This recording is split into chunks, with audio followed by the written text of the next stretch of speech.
it springs up, waves in the desert, streams in the wasteland, doing a new thing. See now it springs up right now, oh Africa, do you perceive it?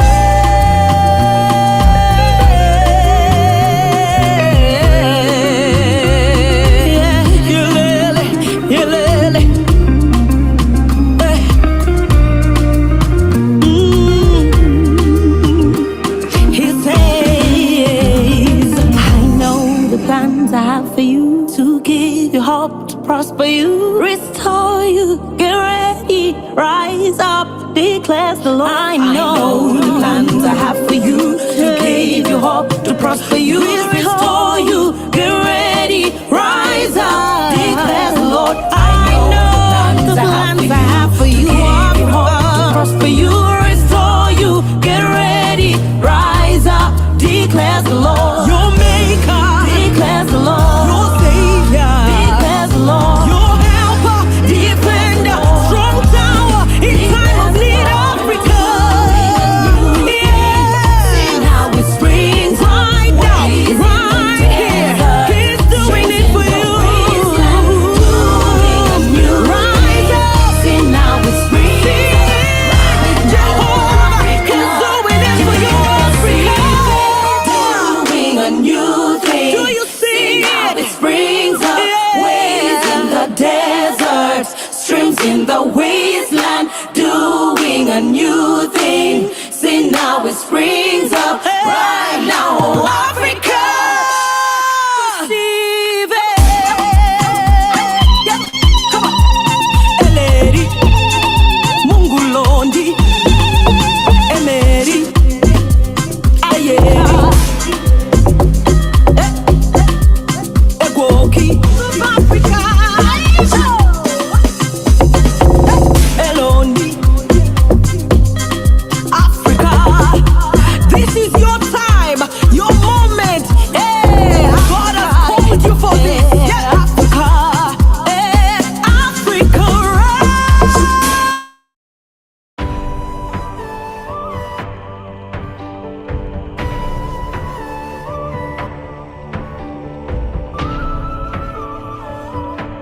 Inuka Africa.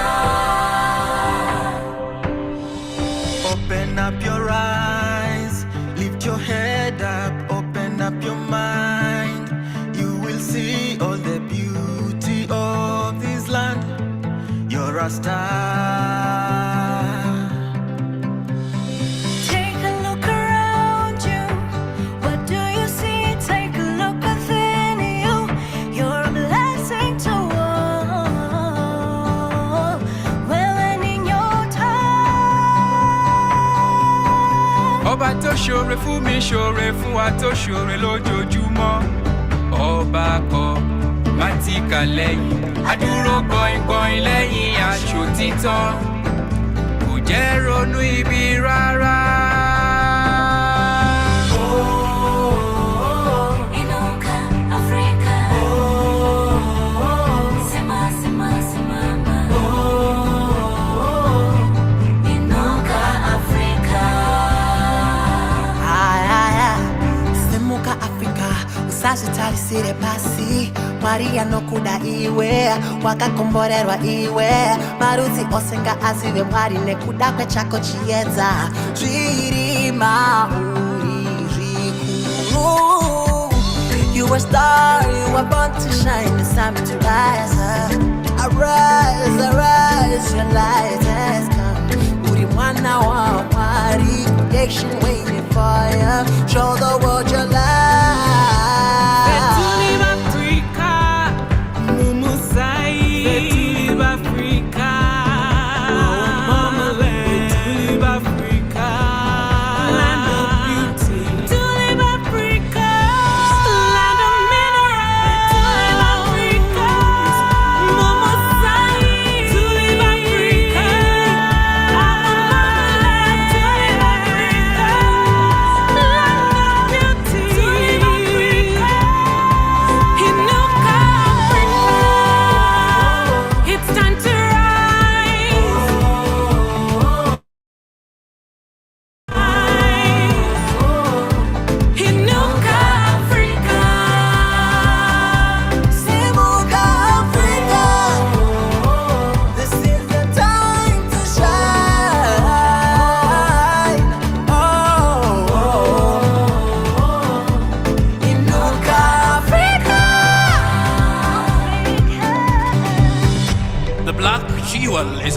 favored continent. This jewel is the nucleus of the world, as it is the most centrally located continent. The black jewel is power, brilliance, and outstanding uniqueness. This jewel is gold. It is vast gas and oil reserves, diamonds, timber, fish, and great wildlife sceneries. It is vast, beautiful deserts and a unifying coastline. The black jewel uniqueness is in its color black, the very depth of all colors. It is victory. Our victory as a black jewel lies on our genuine black knees, knelt in a unified cry to the Almighty. Our black jewel will rise in Nuga, Africa. The black jewel. Your time has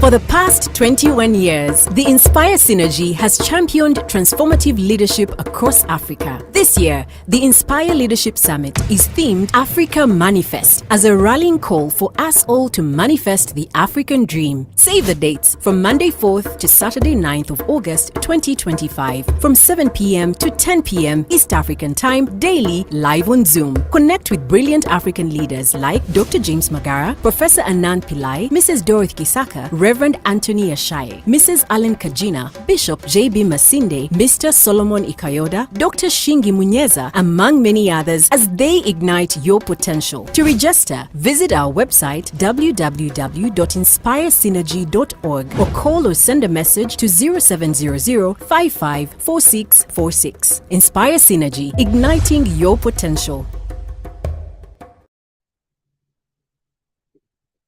Ladies and gentlemen, welcome to day 5 of the Inspire Conference. This has been quite a power-packed week. The past days have been very enlightening. We have been able to hear from great men and women across the continent of Africa.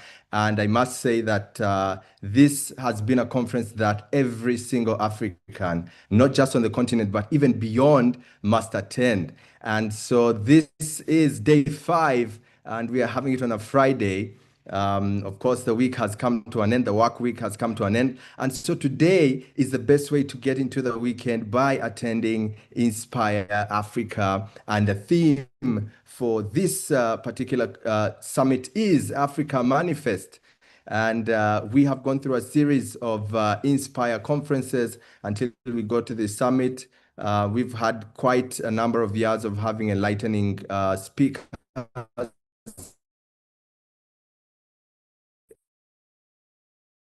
packing us with a lot of information and knowledge as an advanced continent, but also looking into broadening our possibilities as a continent, as individuals, as a church. And so we continue day 5 of this conference in a great way with great speakers that are going to enlighten us and inspire us as well on this day 5 of the Inspire Summit.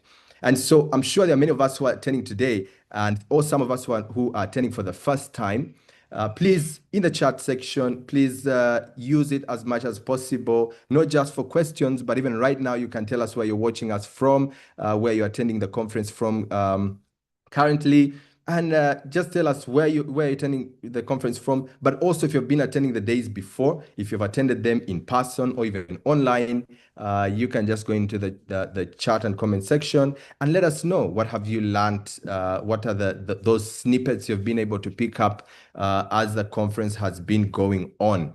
And it will help us to be able to see that really we have people who have been keeping track with us, and also for us not just to listen to something, but also the messages that we are taking back with us as we attend this conference. And so I must welcome each and every one of you. Do not be selfish with the conference.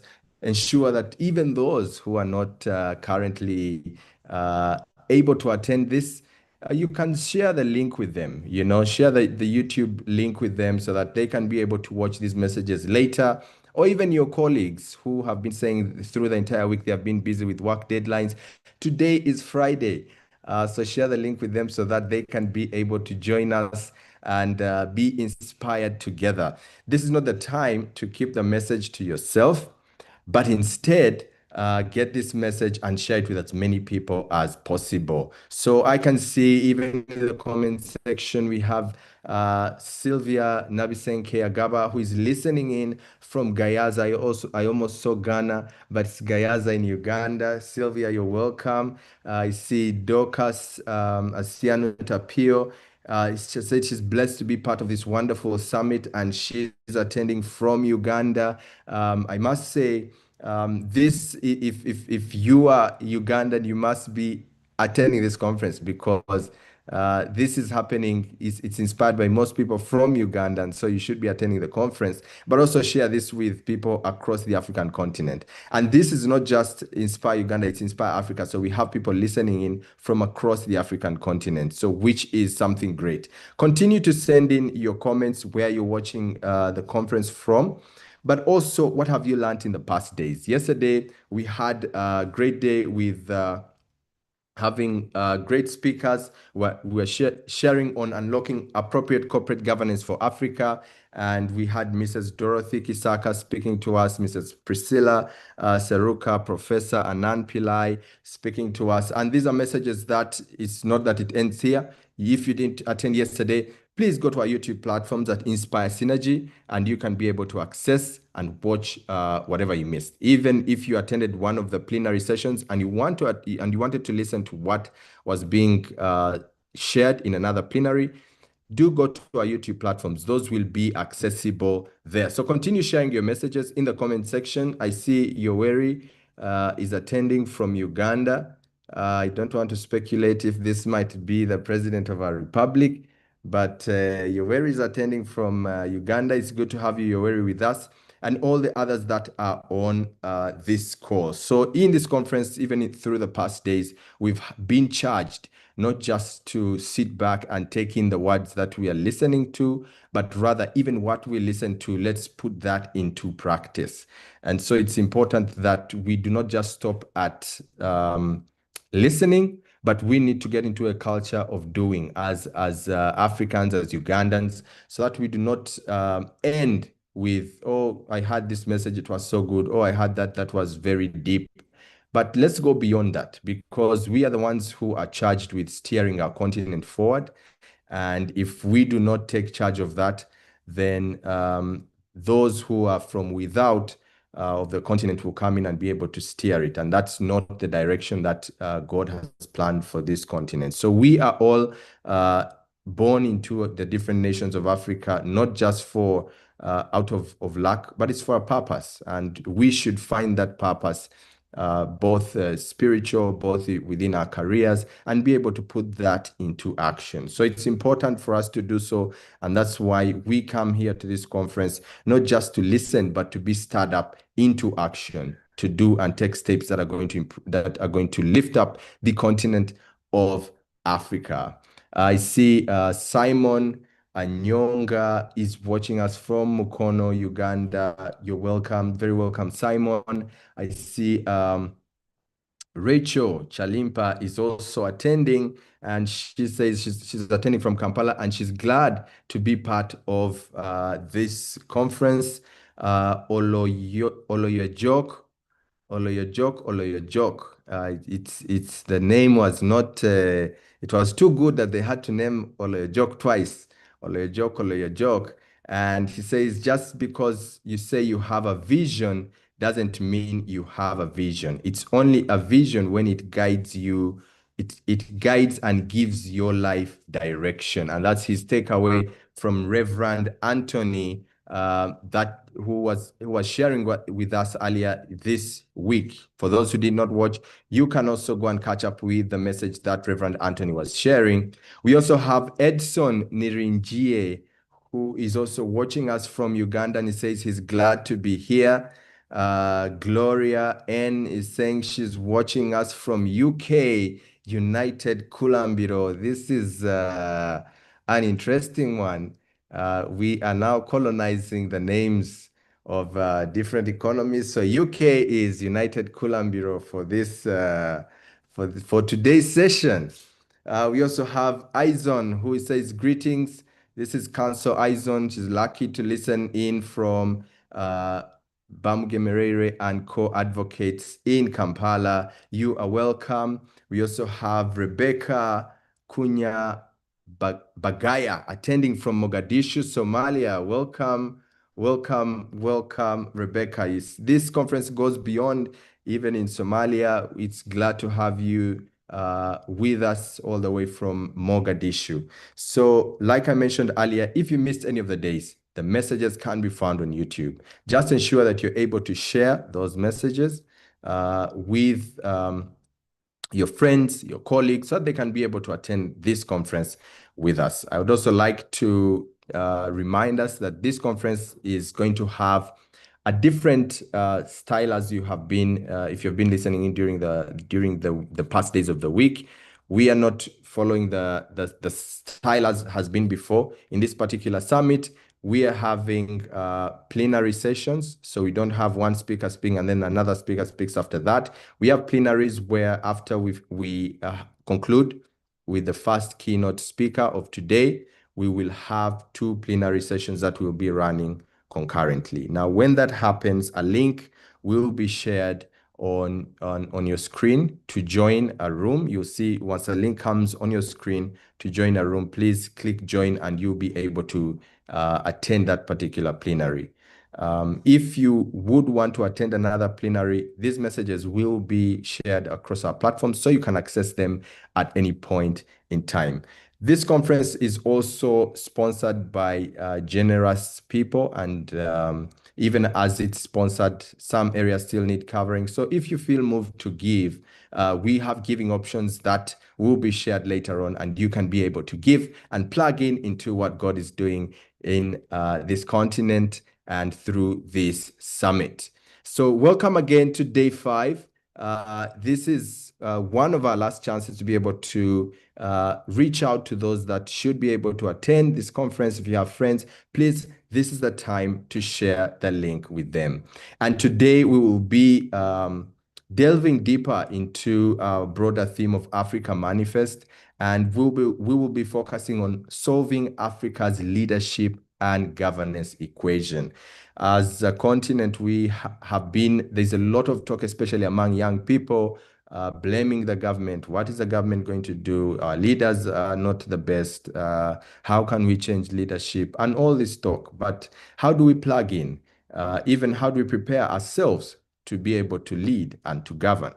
These are some of the critical things that are going to be discussed by our panel of distinguished speakers today.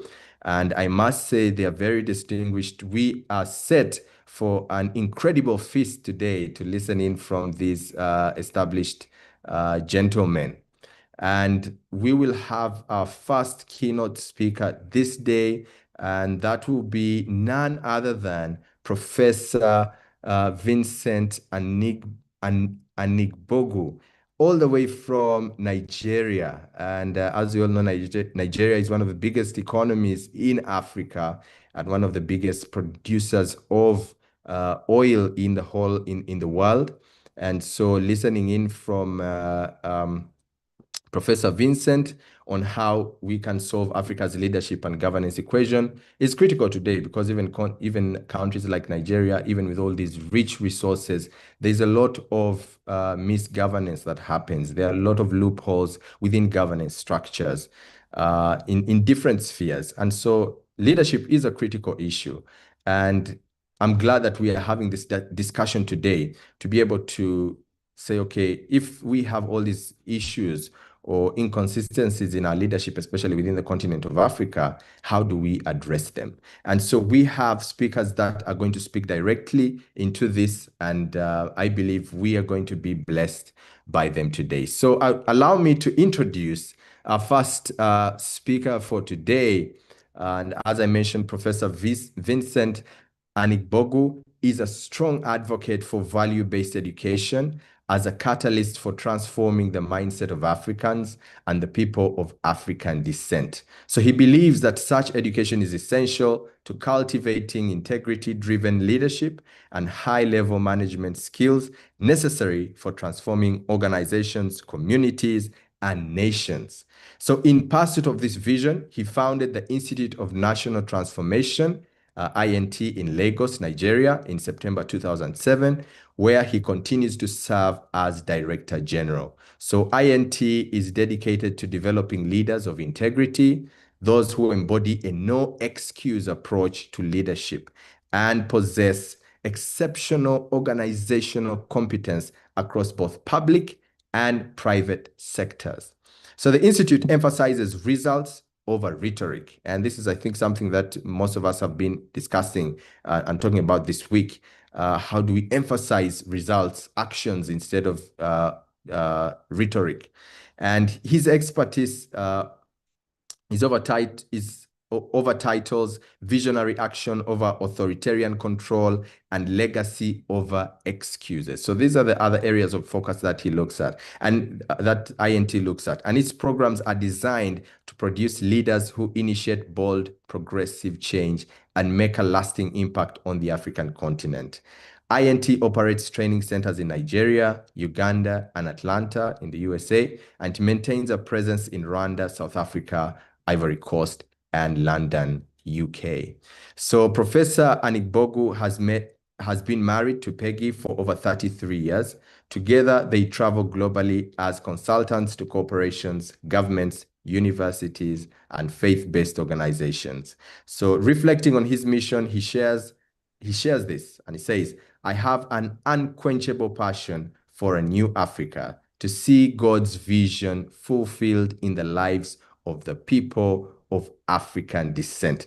Ladies and gentlemen, I don't think there is someone who is more in position to speak to us today than the speakers that we have today. And to start off with such an incredible background is Professor Vincent Anigbogu. Professor, you are welcome to speak to us today. We are very blessed to be able to hear from you, and we are sure you're going to be inspired. Welcome, welcome.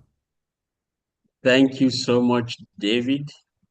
I look forward to meeting you in person, David. I want to also appreciate the convener and also all the support leadership. You people have done a fantastic job over the years in terms of sensitizing Africans towards their responsibility to develop our continent. And may God continue to strengthen you and empower you in this regard. Thank you, Benjamin. Benjamin always find a way to reach me. I'm roping. Benjamin is like a son to me. So thank you, Benjamin. Now, Benjamin, please let me have my slides. I'm going to speak to you for about 45 minutes on this very, very most critical topic of addressing African challenges in the leadership and governance spheres. Is my slide coming up? While that's coming up, also want to appreciate all the participants. Thank you for making time to join. I'm sure that we will all find this discussion enriching. Now, I've been asked to speak on the topic, solving Africa's leadership and governance equation. Believe you me, that equation is a complex equation. I don't know if I will call it a quadratic equation or a Schrodinger equation or whatever, but thank God that he gives wisdom in order to address complex issues. Let me have the next slide, which I think I've already addressed. Protocol, yes, go to the next slide.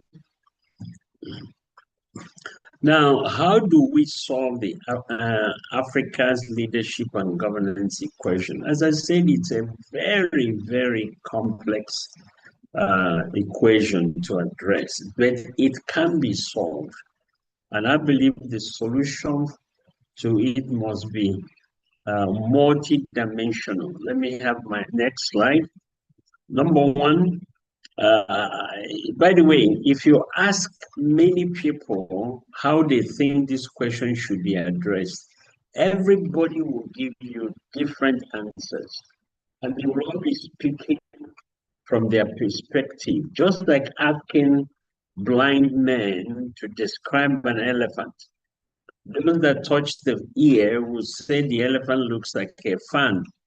Those that are touching the trunk will say it looks like a spear. The ones that are touching the legs say it looks like a tree trunk. And of course, the ones that touch the tail say that it looks like a rope. So they are really elephant, but they are not seeing the whole picture. The same way, often when we discuss how to address the African leadership and governance challenge, we think there's one single answer. We speak from our own perspective. So today, next slide, I will speak from a multi-perspective angle, because I believe addressing the African challenge, number one, we must take a holistic approach. We must look at all the factors that have contributed to lack thereof of effective leadership in Africa. We must also accept that that solution must be long-term. We are not looking for quick fixes. What created the problem took a long time. And I believe we also have to have a long-term approach. Number three, our approach must be multi-layered. We just don't look at one factor, culture. No, we look at all the cultures. And also, how do we apply solutions simultaneously or in sequence? And also, our solution not only must address the symptoms of this leadership and governance challenge, and there are so many of them, including corruption. Not only must it address the symptoms, we must also try to address the root causes. Some of them are cultural in nature. Some of them are actually mindset issues. So if you want to address it long-term and permanently, you must go to the root causes. Next slide, please. And so let's look at one by one what should be done. I will talk about 7 key areas that should be looked at if we want to address this problem holistically. Number one, we must look into transformational leadership development. Leadership is not something we are born with. Leadership is something we learn to do. And I've often been asked, can anybody be a leader? The answer is yes. If you are taught and if you are willing to learn. There are 2 ways to learn leadership: by experience or by watching others. By experience or by watching others. Now, transformational leadership involves value-based education. Education within which is embedded integrity, responsibility, servant leadership, and a mindset that puts the nation first before individual. A mindset that puts the nation first before the individual. Incidentally, in Africa, we put ourselves and our families first, even before the nation. It amazes me.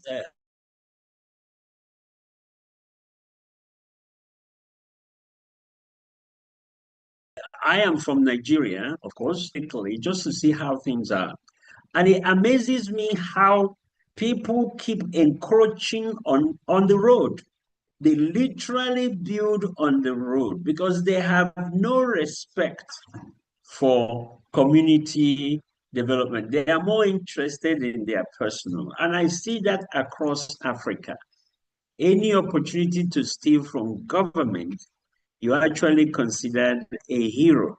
So transformational leadership model must reverse that. We must imbue integrity, responsibility, and a service attitude to the society. I must say that this is the thrust of the Institute for National Transformation.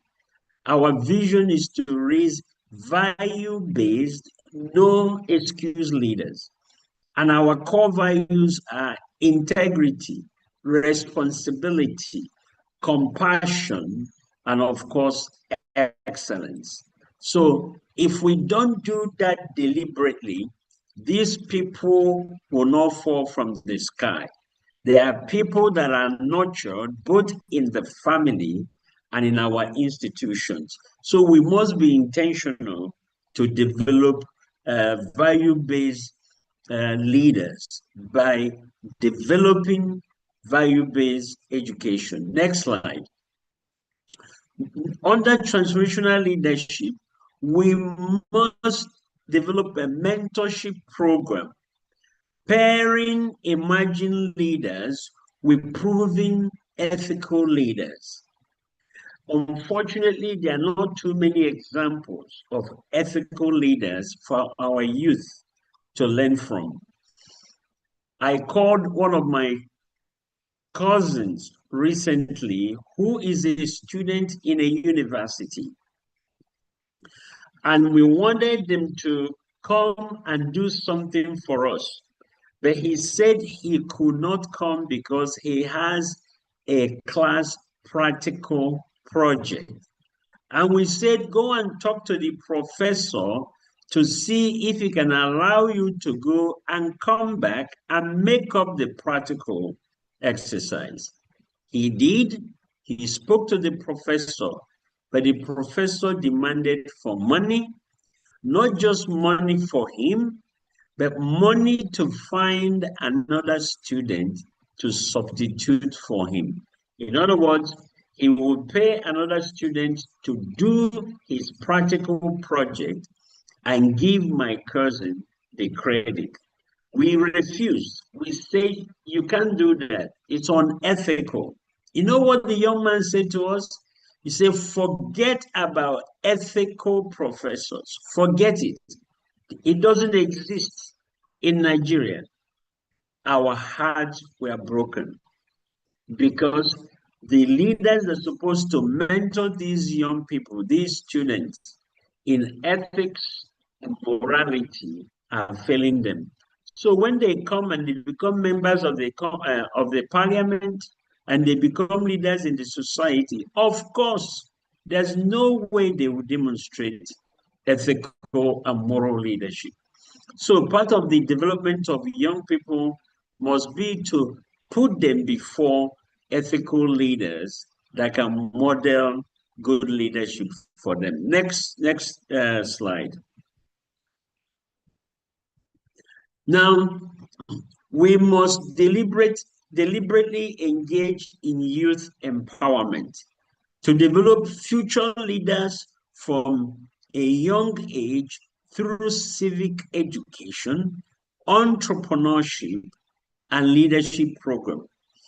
You must intentionally prepare them for the future. By the way, this is one of the reasons many of us admire the nation of Israel. They are intentional in raising their children to take ownership of defending their society. They also intentionally raise them to understand entrepreneurship principles, how to build businesses, how to develop enterprises. The Jew believe that what your true wealth is actually what you carry. Your true wealth is what you carry at all times, not necessarily what you have. So to the Jew, a car or even a house is not considered wealth. Because if anything happens and you lose them, then you don't have them. But if you have education, if you have entrepreneurial skills, then it doesn't matter what you lose physically, you have it within you to recreate it. We must develop our youth in those core areas, ability to create businesses, and also ability to lead themselves and ability to lead others. This must be part of addressing the African leadership and governance challenges. Many of our leaders have not built anything. So if they have not built anything, how can they lead? If they have never added value to anything, how can they add value to government? They see it as an avenue to enrich themselves instead of as an opportunity to build something. Next slide, please. And then, of course, in this developing transformational leaders, we must engage the diaspora. If you look at all the nations that have developed to date, whether Singapore, whether India, whether China, they strategically engaged their young people. In fact, some of them intentionally send their youth to other nations to be trained, and they brought them back and used them to develop their economy. We cannot address the African leadership challenge if we don't engage our diaspora, attract African professionals abroad to contribute their expertise and leadership ethics in the development of Africa. So that's step number one, transformational leadership development.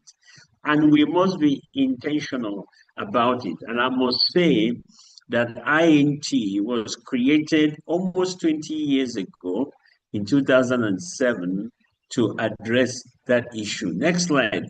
The second thing we need to do is have what we call institutional reform and strengthening independent judiciary. We need to reform our institutions, especially the judiciary is a major source of decadence in Africa. Interestingly, in Isaiah verse 32, Isaiah 32 verse 15, if you read that, it says, when the Spirit is poured down from above, it said the wilderness will become a fruitful field, and a fruitful field will become a forest. And then verse 16 says, justice will dwell in the wilderness and righteousness on the fruitful field. What does that mean?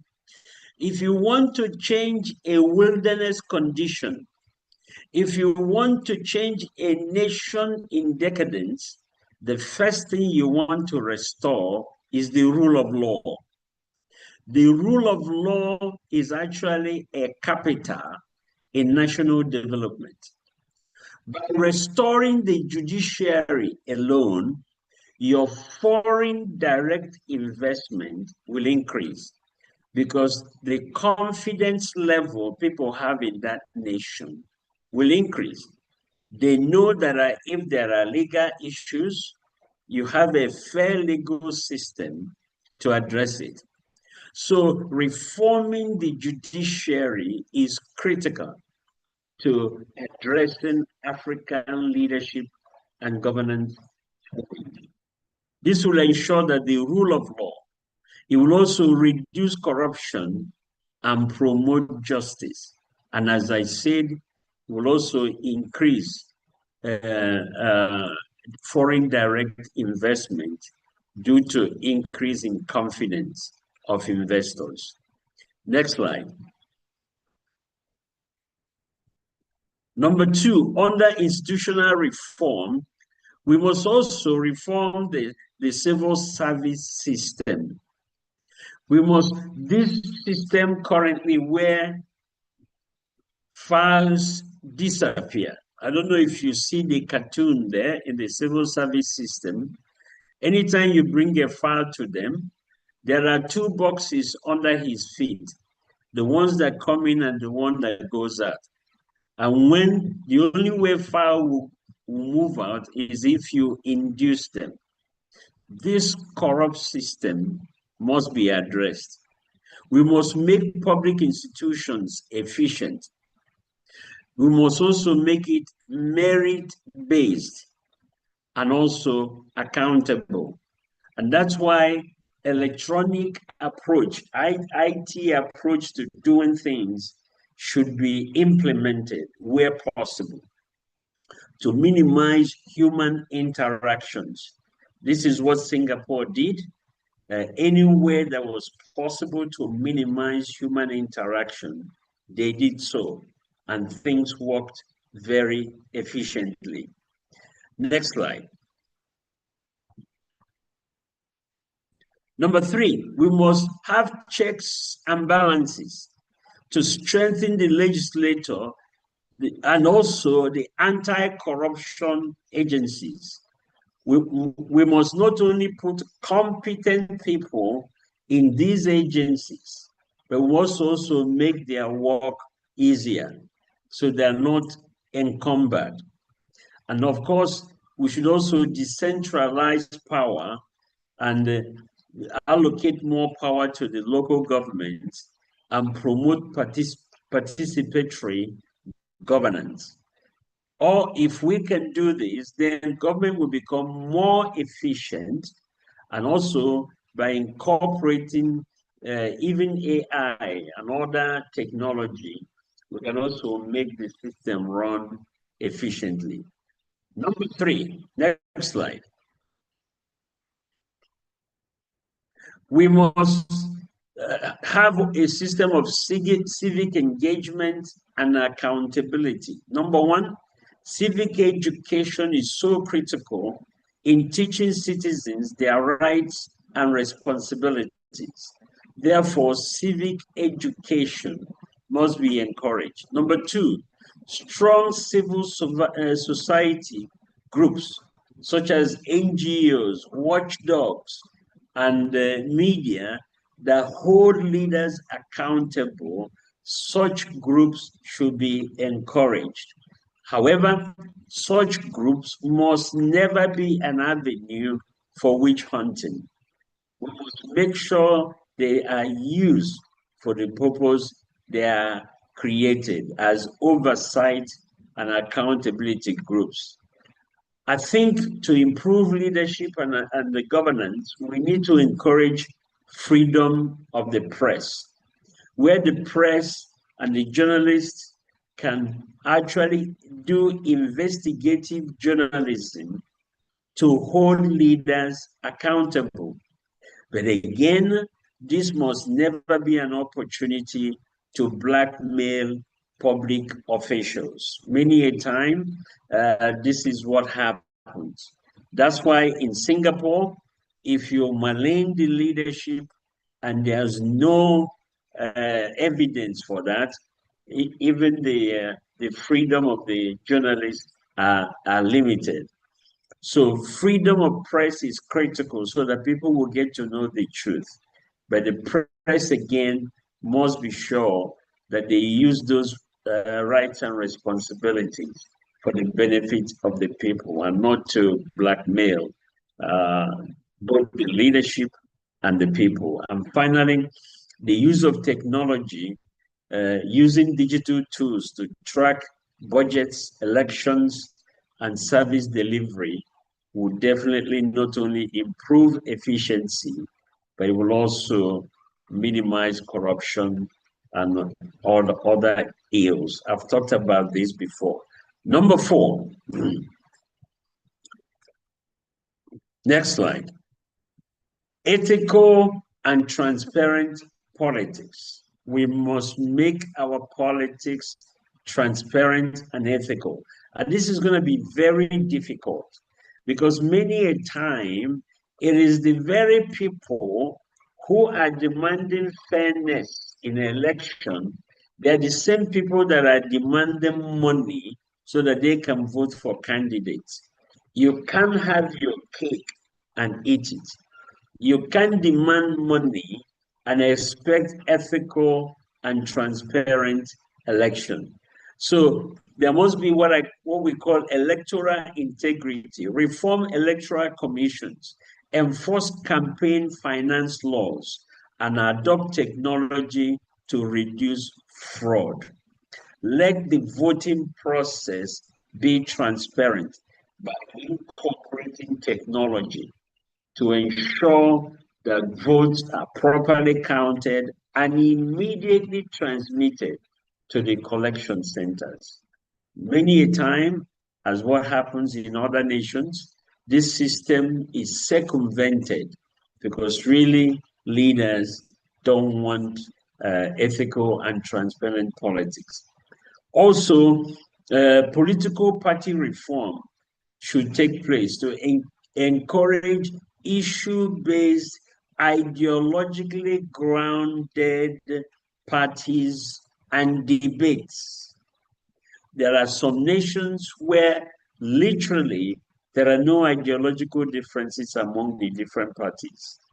And so you see people switching political parties as though they are switching social clubs, which actually shows that they are not differentiated by ideological differences.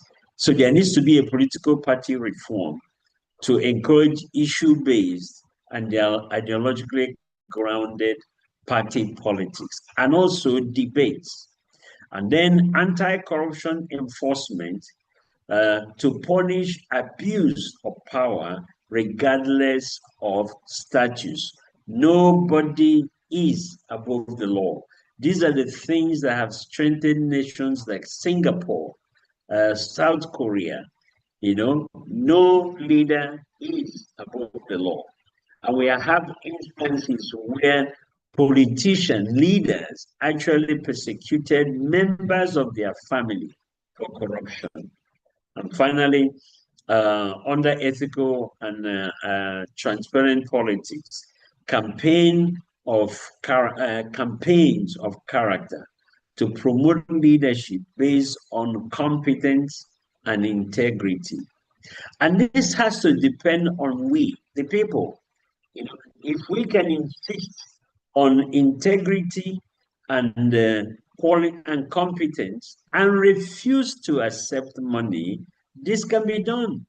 But many a time, because of our own selfish interest, we look for money, we get the money, and we support people who are not supposed to be in power. Number 5.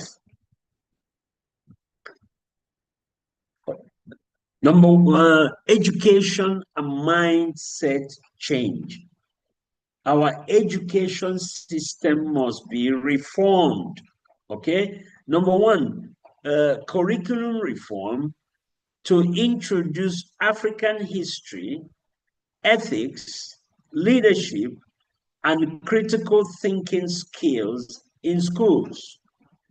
I know in some nations this is already happening. I believe it's already taking place in Uganda.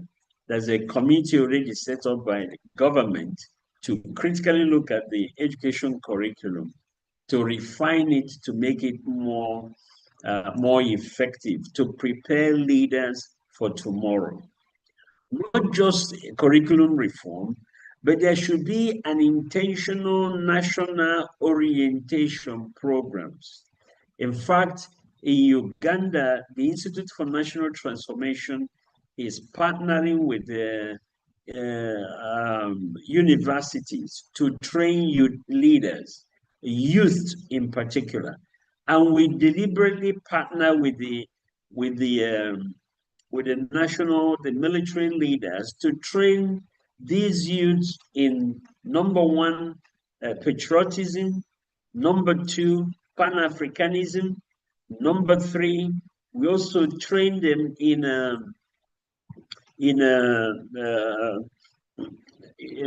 areas of democracy, as well as train them in if you were community development, community empowerment. We do that on purpose because we know that those are the tenets of the leadership and government of Uganda to train everyone in patriotism.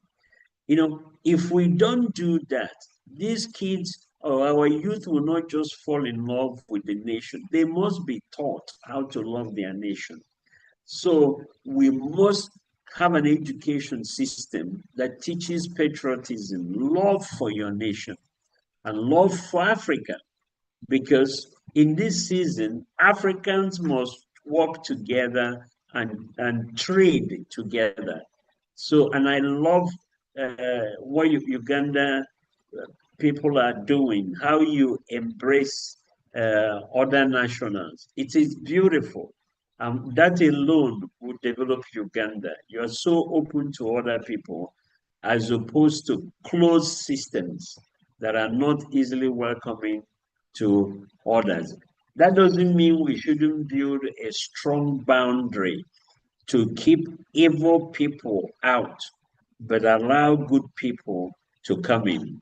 So, if we're going to really address the African challenge in leadership and governance, we must address the issue of education and mindset change. We must raise a new breed of Africans, not only love their nation, but also love Africa, and they are ready to work together. Okay, next slide. In addition to national orientation program, the media is critical. The media must shift popular culture away from glamorizing corrupt leaders to celebrating integrity and service-oriented leaders.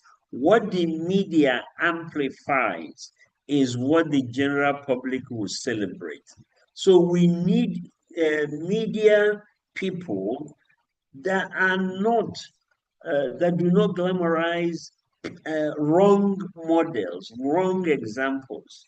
And I know it's very difficult because, you know, these people can easily be induced, but we must resist that and use the media to promote what is good and be silent on what is evil. Next slide.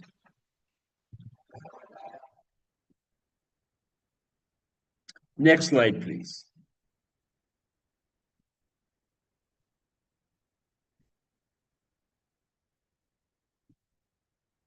Okay. And finally, can you go back? I want to make sure that I didn't skip a point. Okay, number 6, regional collaboration. We need a peer review pressure. The use of African Union, ECOWAS, and all these regional integrated groups to promote democratic norms and sanction bad government. We need to work in regions. You know, East Africa looks very promising, but they keep having some challenges. You know, we need modern regional integration that will hold each other accountable and they will submit to one another. We badly need a region that works well. We need one. And East Africa is a candidate because they can not only help each other, they can collaborate, they will also be accountable to each other. That would be one way. And anyone that does not comply, of course, can be dealt with according to the agreement. Also, they need shared best practices. Whatever is working, you know, Uganda is coming up with a lot of fantastic ideas in innovation. I mean, especially in the area of coffee. I recently heard that Uganda has overtaken Ethiopia as #1 coffee producer. You know, those lessons can be shared in the region. Okay, and of course, other nations in the region can share their innovative ideas. Finally, a continental framework to strengthen the African peer review mechanism and implement the AU governance charters. Africa has to hold itself accountable. We can no longer continue to be puppets for other people to marginalize us. We must put our hands together, hold our hands together in order to develop our continent. And we can do that through continental peer review process. Now, next slide, please. Above all, beyond all we have talked about so far, it's extremely important that Africa be led by the right examples.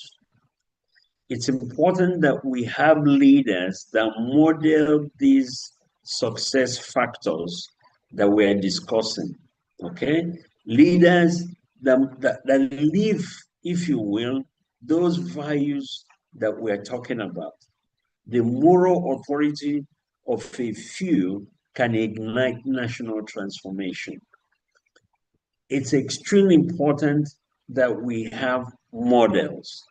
And my prayer is that these young and emerging leaders in Africa, throughout Africa, will really remain the right model, will not be influenced, will pay the price, because what it does is that it gives confidence to the young people that it can be done, that Africa can create the right model, not just in political leadership, in business leadership, in technical leadership, in all the different spheres of the society. We need models. And I really want to encourage those of us listening. Can you be a model where you are? Can you be a model in what you're doing? Can you refuse to succumb to the usual and belong to the masses? Like, can you distinguish yourself so that those that you are influencing can actually begin to emulate you? I think we need examples. We need models at all levels of leadership, from the home to our even religious communities, even in our organizations, even in all the various responsibilities that God has given to us. Let's all try to actually be the right model. Next slide, and I believe that will be my last slide. Next slide, please. So what is the summary of what I've said? The root of African leadership crisis is not just incompetence. It's not just going to Harvard Business School, Oxford, and all these very prominent institutions. You know, there's so many in Nigeria alone. I don't know how many that have gone through Harvard schools, and I'm not saying they shouldn't.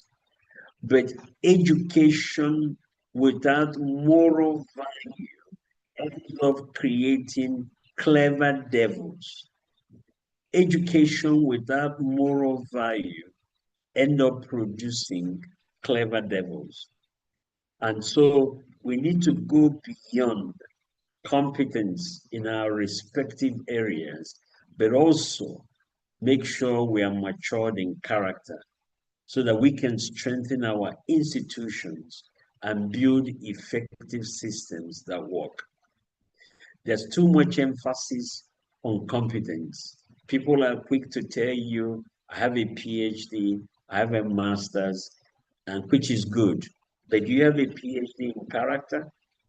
Do you have a master's in a meritocracy? Do you enforce those things in your organization? Number two, fixing the African challenge in leadership and governance requires raising a generation of selfless, principled leaders and transforming their mindsets to demand and sustain good governance.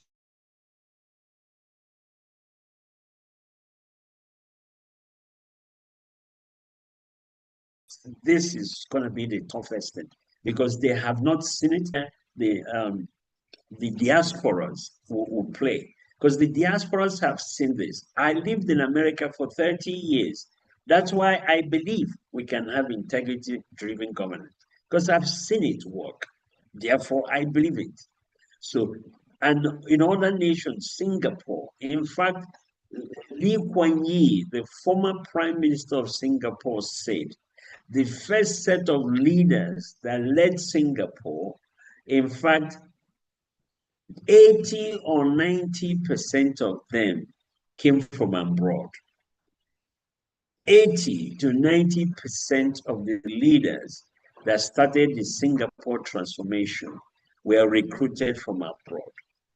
And that's why they came with a transformational mentality, having not polluted by issues and challenges within the country. They brought a new mindset. They brought a fresh way of thinking, and they were able to change Singapore. We may have to start with that. You know, if the DNA of corruption is so deeply eaten into our system, then we're going to have to find people who have not been contaminated with that water, if I may use that word, that bad water, who have not drank that water, so that they can start this process. Okay? So, and we must be futuristic in our thinking. We must deliberately begin to mentor younger ones and give them opportunity. Finally, this challenge, you know, is a trans-generational mission. It's not going to take a quick fix. And that reminds me of Abraham. In Genesis chapter 18, verse 18 and 19, God says, "Shall I hide what I'm about to do from Abraham, knowing that he will surely become a great nation?" Why? Because he has developed a system that will instruct not just his children, but children's children, that they may practice righteousness and justice. Abraham was commended for being deliberate to set up a system, not just to become wealthy and enjoy himself. No, the system he set up was a trans-generational system that will instruct his children, his grandchildren, and great-grandchildren. And God said, because he has that mentality, a trans-generational mentality, what I promised him will definitely happen, because he put a system. All of us, we have a responsibility to make sure that the next generation do not suffer what you and I have suffered.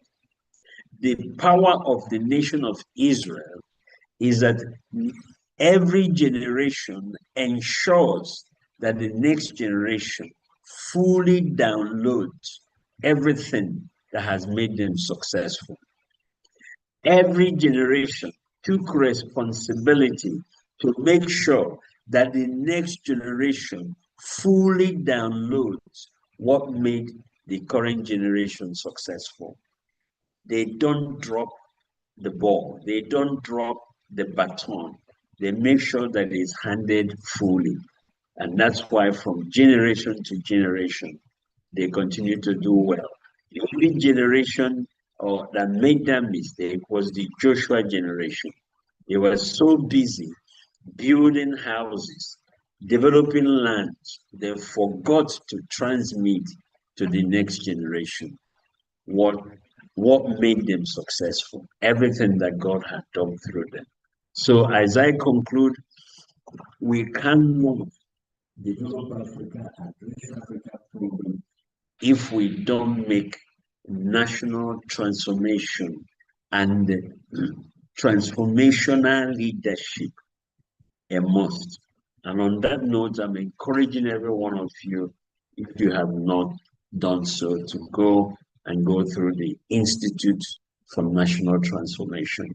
God has helped us to develop leaders who are making impact, not just in Africa, but other parts of the nation. So on this note, I want to say thank you so much for inviting me. I hope I've shared something that you can think about.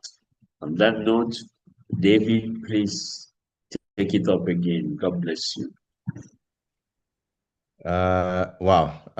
This surely deserves a great round of applause, Professor, because this sharing that you have just given is really not just pointing at what usually happens within our continent, which is just pointing out the problems, but rather saying this is what we can do. This is how we can address this. And even from the chat and comment section, you can see quite a number of people are saying, great insights, Professor. Thank you, Professor. God bless you more, Professor. And this really just goes to resonate with the message that you have just shared, and which is very, very profound. And the reason I say this, even from how you start this your presentation, in terms of saying, okay, if we are going to address this, we're not just going to look at a one fix solution. Because and I remember once meeting with some Chinese scholars at a time, and when they met with us, they said, okay, you know what, tell us what is the one thing causing violence across Africa. And we tell them, you know what, it's not just one thing. There are a number of things. We can't just give you this. There are different dynamics that affect it. And they say, just tell us one thing. And we kept going on and on. And when you start a presentation and say that even how we are supposed to address this leadership issue it's a multi-layered approach. You know, it's a holistic approach that puts together different dynamics that then from them we are able to come up with solutions that do not just address one thing, but are broad-based solutions. They address different spheres and different sectors. And you know what, some of the things that stood out even from your sharing, and even as I do this, if you have a question, please ensure you can put it in the comments section, and we will be able to address it. Even on our YouTube platform, we'll be able to address that as well. So if you have a question, please drop it in the comments section, and we can be able to go through a quick Q&A session with our professor. But what I was saying, Professor, is one of the items you mentioned, especially with saying if we are going to reform our institutions, if we are going to reform our economies, the people that we need to work together with the diaspora. And it even puts into perspective when you look at Europe after World War II, that engaged the Marshall Plan, where they all went back to their economies and built their own economies, strengthened their own economies. You look at China in the 1970s, that had an inward-looking perspective before they came out to the rest of the world, but to build their economies internally. And if it even just goes back to the example you were using when you say the Israelites themselves, even in moments of crisis, you'll have them all across the world going back to their country because of that love and that patriotism that they have for their nations. And I think this is very profound, and as something that we need to look into, even as an African continent, to say, how do we transform? And these ways that you've given, from looking at transformational leadership development to institutional reform to civic engagement to looking at an education mindset reform, are things that are core. And I love the way you concluded even in your presentation, that this is not just a quick fix, you know, this is a generational mission. We live in a world today where everyone is looking for a quick fix, you know, get rich quick for dummies, or 100 ways to become rich in 2 days or in 1 hour, you know, or make money, become a millionaire in 2 minutes. I mean, everyone is just looking for, how do I do something at the snap of a finger? And so this presentation is actually one that, and your sharing is one that reminds us that we are not supposed to just lay at the back and think, okay, I went to work for one day, now the problems of Africa are sorted for the rest of the month. but it's something we need to put in effort in these different perspectives. And so I find your sharing really insightful and something that is required even at this particular moment in time. And going back to the chat and comment section, Agnes Miching says, this is really profound. If only these values could all be implemented in Africa, and she's watching us all the way from Kenya. And we have a question from EBKL and says, thank you for a great presentation. How do we explain the fact that some of the best managed economies in Africa, such as Mauritius, Seychelles, even beyond Africa, such as China, Singapore, South Korea, are all largely non-Christian? Even upper middle income countries such as Malaysia, Indonesia are unchristian. Why is this? I think pointing to the fact that they have at least more developed leadership structures evident in their economies. However, they are non-Christian nations. How would you address that? Thank you, EBKL. Excellent question. Actually, what develops nations is not really what God you call on or whatever. No, what develops nations is application of principles.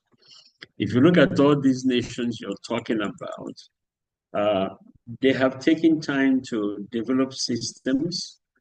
They value integrity, they value excellence, they value love for their nations. They also are inward thinkers. They realize that we can't depend on other people to develop us. We have to find solutions for ourselves. So by applying these principles, they develop. Incidentally, these principles they apply are also Christian principles. What does that say? It says that African Christianity is very high on emotion, but it's very poor on principles, development, and application.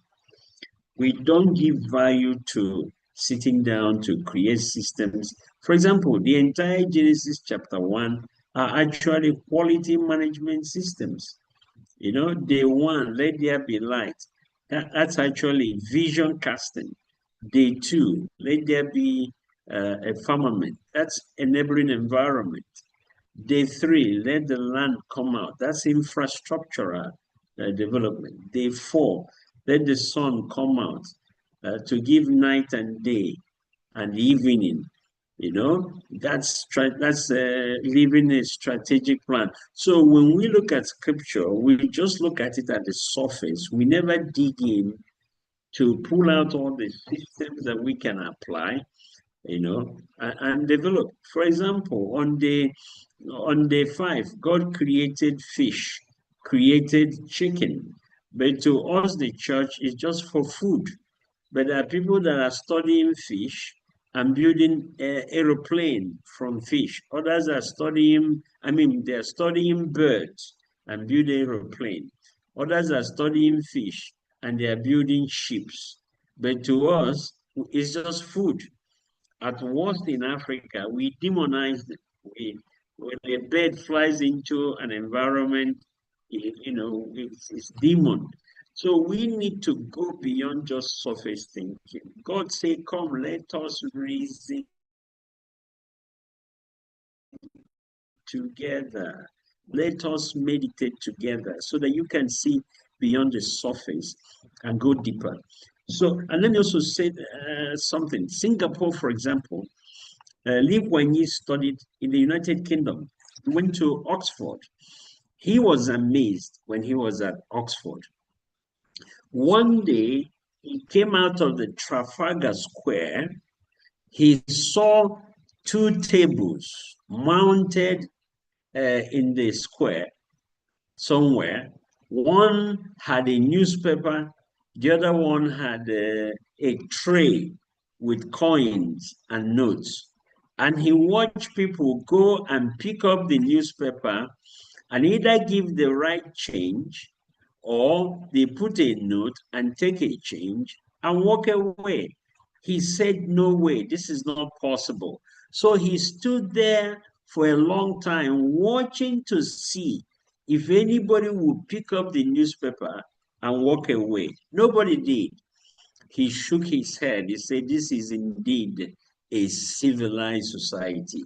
And he decided that when he goes back to Singapore, he would develop a corruption-free society. Where did he get that motivation? When he went to the UK to study. And that was when Christianity was raising people who were value-based and integrity-driven. But today, our Christianity is so diluted. So I'm trying to say that what motivated Singapore to build the nation they have today was what the man saw in the United Kingdom. Now, today, go and put that newspaper and tray of money even beside the church, and let's see what will happen to it. I'll be sure by the time you come back, they will steal the tray, they will steal the money, even the table will be missing. That's the kind of Christianity we have today. So that's my answer. Thank you. Very interesting, Professor. And I think what you mentioned is really insightful when you say that we need actually it's principle-based development.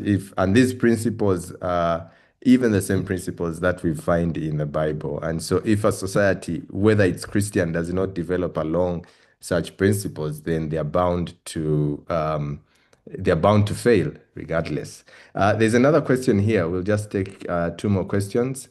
Oloyojok says, we learned a couple of days ago from Apostle Irene Kauma, the PS to the First Lady. She shared that for a person to fully manifest, they need to first self-heal.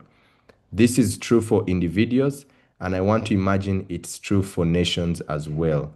So for Uganda and Africa to fully manifest, there has to be true healing. What suggestions do you give for nations to heal?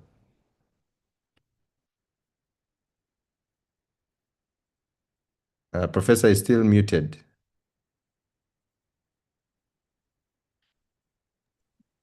Okay. Excellent question. Irene Kauma is one of the daughters that God has helped us to raise through the Institute for National Transformation. I'm so proud of her. And that is correct. You can't give what you don't have.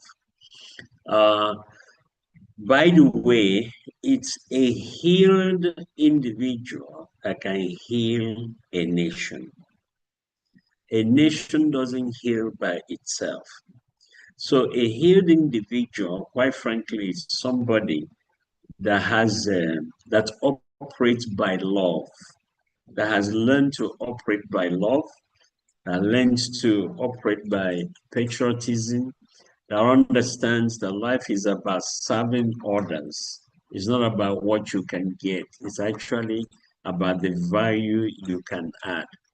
It's only such a person that can take a nation where people are struggling, where people are divided along tribal, religious boundary.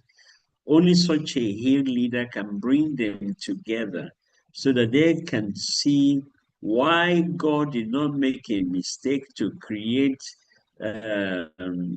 different tribes in that nation, and show them not only their strengths but their weaknesses and why they need each other.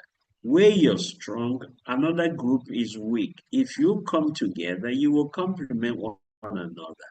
So they deal with that issue of hatred. They also address the weaknesses so that it can also become a strength. Under such a leader, everybody belongs. Nobody is isolated. Nobody is marginalized. Again, only an effective leader can do that. And it also takes time. before such a healing takes place. And also, the people must cooperate with the leader. You know, let me say this last comment. A nation that doesn't recognize its Moses is doomed. God sends Moses to every nation. Ask God to open your eyes so that you know your Moses. Because when you reject your Moses, you will remain in bondage. So, yes, by the way, God said concerning Israel, He said, Israel is my first son. So God calls nations, even son, just like He calls individuals sons, which means the nations also have personalities. So I would say, yes, nation can be healed, and it would take an effective, loving, caring, patriotic leader to achieve that. Thank you. Yes, thank you so much, Professor. I think because of time, we'll just take one more question, and we'll still be able to reflect on the other questions even as we go forward. So please, if you have a question, I see there are quite a number of questions that are coming in. Please do include them in the comment section. I see a question from Masiko Ditson. One of your first questions, I think, was, I see it was similar to what Professor answered in the first question. But we'll still be able to go over these questions even as we conclude the discussion today. But one of the questions we'll take before we go for a break from the session is, what can the Gen Zs start to do today in order to actualize the transformation and be able to engage? We have many Gen Zs today in Kenya. They are doing quite a lot of mandamanos, as they call them. But generally, as Gen Zs across the African continent, what can they be able to do to be able to actualize transformation and engage? Thank you so much, David. That's an excellent question. Let me say this. When I see our youth agitating, I don't really blame them, because we have not really prepared them well for the season they have entered. We are so comfortable with our own, if I will, self-development, that we forgot to actually prepare them for these emerging trends. And now today, AI is here, media is here, YouTube is here, and all these social medias that actually influence them more than the family setting. But having said that, here's my sincere message to the Gen Z. Number one, there are certain fundamental principles in life that you cannot compromise. If you do, those principles will compromise you. What are those principles? The principles of integrity, the principles of excellence, always pursuing and developing yourself to your best. The third principle is the principle of love. Love will take you very far. Hatred will cut you short. So if you have an opportunity, show love. Recently, observed a few things about the Gen Z that really disturbed me. I was at the airport recently, and I came, considering quote unquote my statue. I came and I just joined the line. There were several people in front of me. I joined the line. And then this young man just came, walked by, and walked straight to the service desk as though he didn't see even somebody like me, an elder. So I had to walk up and say, what do you think you're doing? Is this how you're going to maintain orderliness? And the orderliness is when you enter a place, maintain order. Never put yourself above others. Never think you are so important that everybody else is nothing. So, and that comes out of love and respect for others. The Gen Z must know that this is a successful principle or principle of success. And I go back, integrity. Number 2, excellence. Number 3, love and compassion for others. Don't be selfish. Don't think the world ends with you. It does not. And finally, responsibility. Take responsibility for your nation, for your environment. Don't delegate that to anybody. To whomever you delegate it, that person will control you. If the Gen Z can embrace these 4 principles, it doesn't matter what they encounter in life. Of course, there are others, but these will keep them in good stead and make sure they're in control of their society. Wow.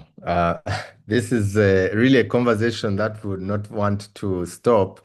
And the testimony is actually within the comment section. There are so many questions that are coming in. And yet our time is quite limited and we have to go in for the next session.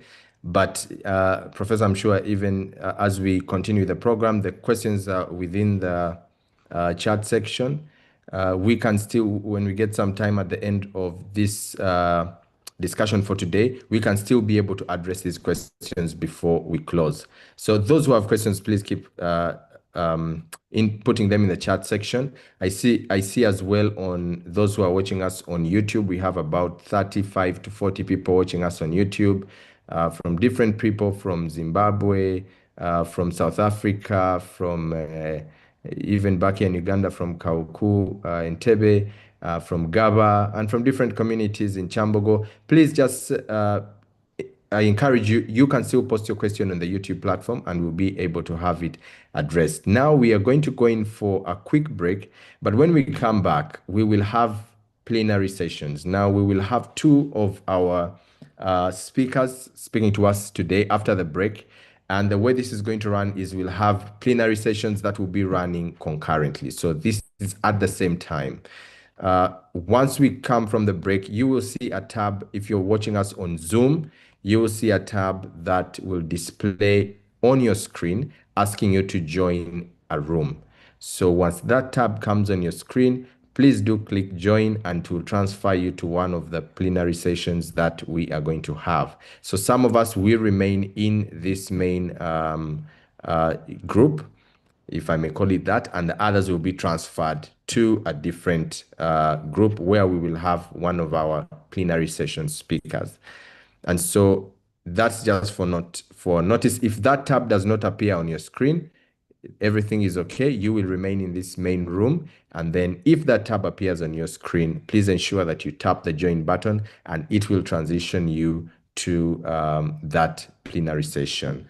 Apart from that, we will have a break and we'll resume after.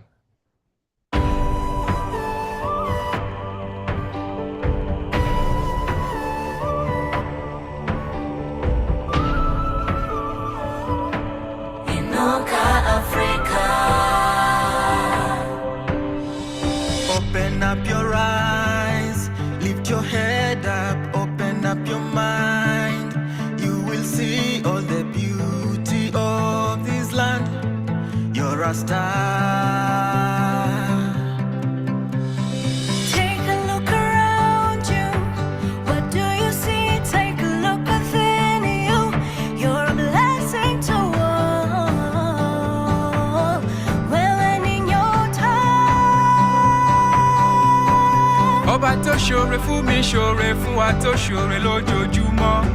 Ọba kọ má ti kà lẹ́yìn. Adúró gbọ̀ngbọ̀n lẹ́yìn aṣòtítọ́. Kò jẹ́ ronú ibi rárá. Inuka Africa. Sema sema simama. Inuka Africa. Semuka Africa, usazitarisire pasi. Maria no kuda iwe, wakakomborerwa iwe. Maruti osenga azive mwari nekuda kwechako chiedza. Zvirima uri zvikuru. You a star, you are born to shine. It's time to rise up. Arise, arise, your light has come. Uri mwana wa wari, creation waiting for you. Show the world your light.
Is a godly favored continent. This jewel is a nucleus of the world, as it is the most centrally located continent. The black jewel is power, brilliance, and outstanding uniqueness. This jewel is gold. It is vast gas and oil reserves, diamonds, timber, fish, and great wildlife sceneries. It is vast, beautiful deserts and a unifying coastline. The black jewel uniqueness is in its color black, the very depth of all colors. It is victory. Our victory as a black jewel lies on our genuine black knees, knelt in a unified cry to the Almighty. Our black jewel will rise in Nuka, Africa. The black jewel. Your time has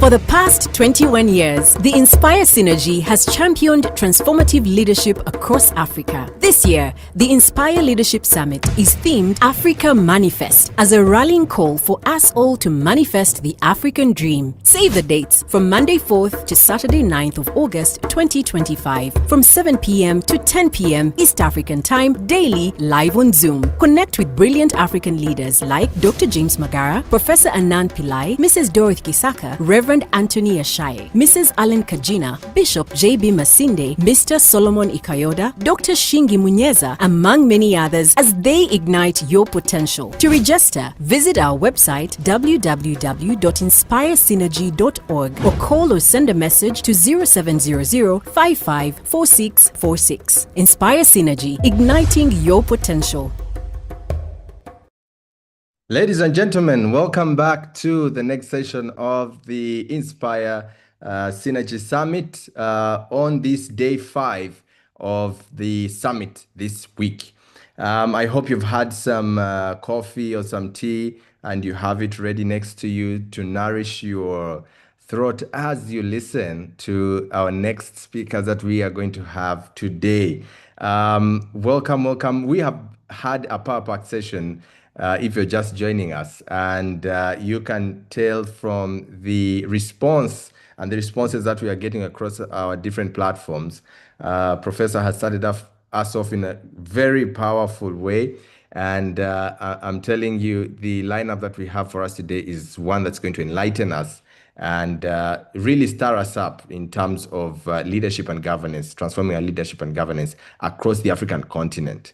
So in the next sessions, we will be having 2 plenary speakers, and one of them is Mr. George Bamgemerere, and another is Mr. David Kabiswa. Now, the way these sessions are going to be running, we are going to have plenary sessions. So these will be 2 rooms or 2 plenaries that are going to be running concurrently, so at the same time. So if on your screen you get a tab that appears asking you to join a plenary session or a breakout room, please do click that tab and you will be able to move to that particular group. So just for clarity, You are not going to miss out on anything. The main group, of course, will continue streaming on our YouTube platform and our different platforms. But if you go to a breakout room, you will have a plenary speaker that will be addressing you. So please ensure once you get that tab appearing on your screen, I will say you are one of the chosen ones. So please do not see it as an issue. You can click join and you'll be transferred to that plenary and you'll be able to attend. So these plenaries are going to be running at the same time. We saw it as a means for us to get the most out of our speakers. And then if you attended one plenary and you want to recap on another, then you can go to our YouTube platform. These videos will be present there. So you will have that with you. So in the main room, we will have Dr. Bamgemerere speaking to us, Mr. George Bamgemerere speaking to us, and in the breakout rooms, we will have Mr. David Kabiswa speaking to us as well. So the moment we have those joined to these different platforms, then we'll be able to proceed to the next session. But as you can see, like I mentioned earlier, the speakers that we have with us today are ones that are really stirring us up, not just giving us a lot of theoretical data, but rather giving us nuggets that we need to put into practice to create a lot of transformation. Even in the comment section, I can see there's a lot of interest even in the Inuka Africa song. That song is also present on the Inspire Synergy page. You can be able to access that. Yes, so I'm sure some members have been able to join the breakout rooms. Now we will be able to move on to the plenary session, that's going to be taking place within this main group. Again, I must say my name is David Muyinga and I'll be moderating for this particular plenary session. And the person or the distinguished gentleman who is going to be speaking with us, I must say, has quite a lot under his sleeve, a lot of experience, as well as a lot of sharing to be able to pour into the different cups that are listening in today.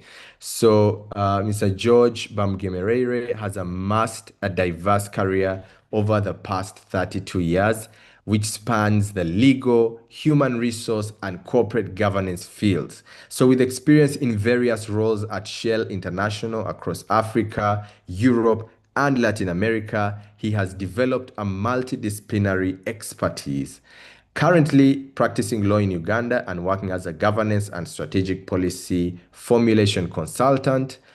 His professional journey also includes serving as the Deputy Inspector General of the Government of Uganda from 2013 to 2021. Prior to that, he held significant positions within Shell, such as HR, advisor, and team leader. So with a strong educational background, Mr. George holds a Bachelor's of Law, of Laws, a Master's of Laws in Mergers from Makerere University, and a postgraduate diploma in legal practice. His academic achievements are further complemented by 2 honorary doctorates from esteemed institutions in the United Kingdom and the United States. And outside his career, Mr. George is happily married to Catherine, and together they have raised 2 adult children, a son and a daughter. I must say, this is a great pleasure to have Mr. George, actually Dr. George Bamgemerere, speaking to us today. I'm sure we are all set and prepared to listen in and be inspired from your experience and from the stories that you have amassed over your career. Dr. George, you are welcome to speak to us today.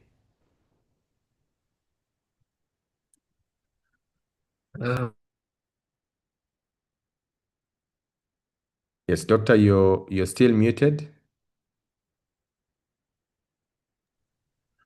Thank you very much, David, the moderator, for that kind introduction.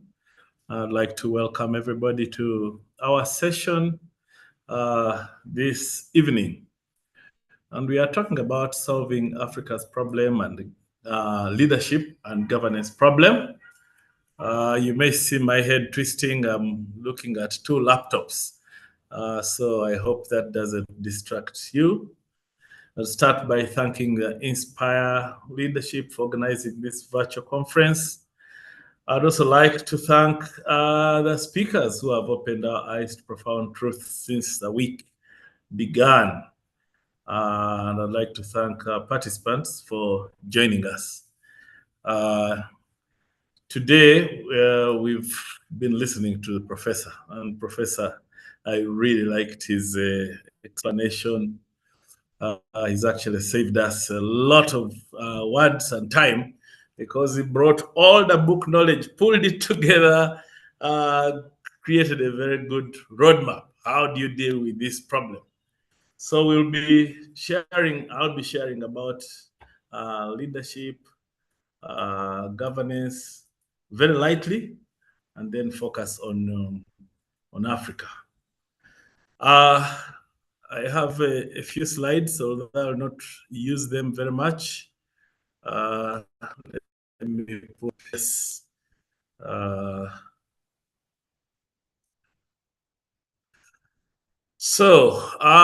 Leadership, we have some definitions there.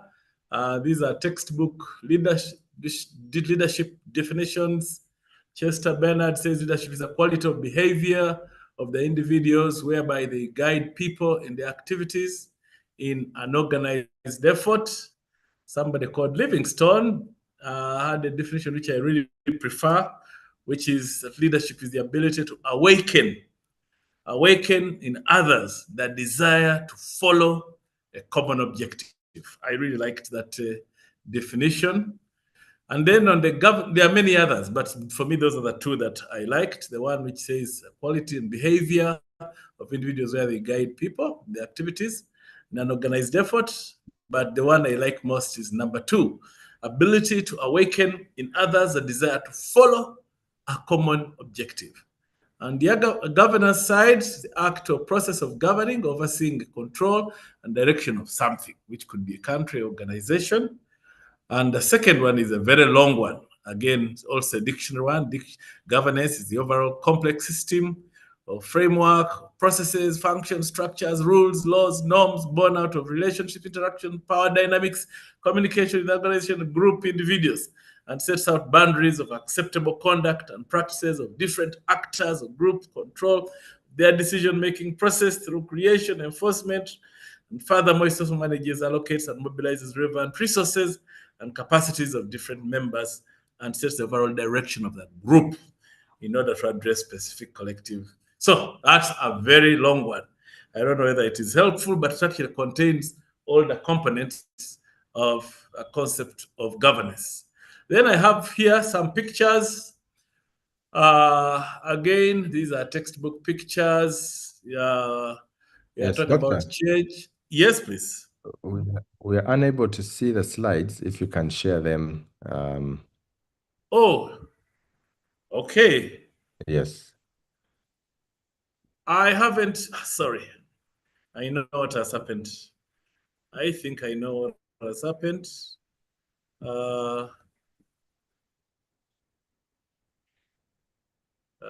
Share.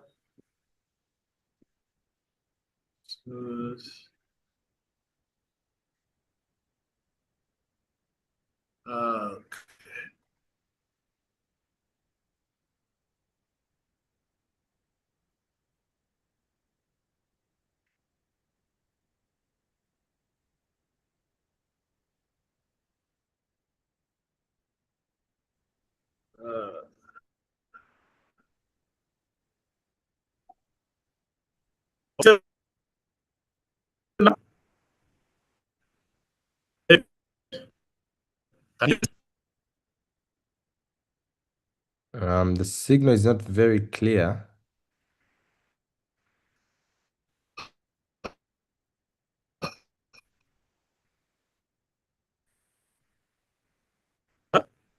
I think your network might be. Your network looks like it's acting up a little.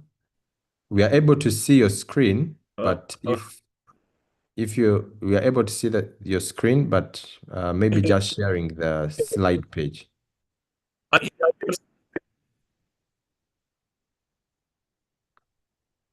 Okay, we can see the slide now. You show me how to do that, because you can now see the slide. Yes, we Okay. can see it.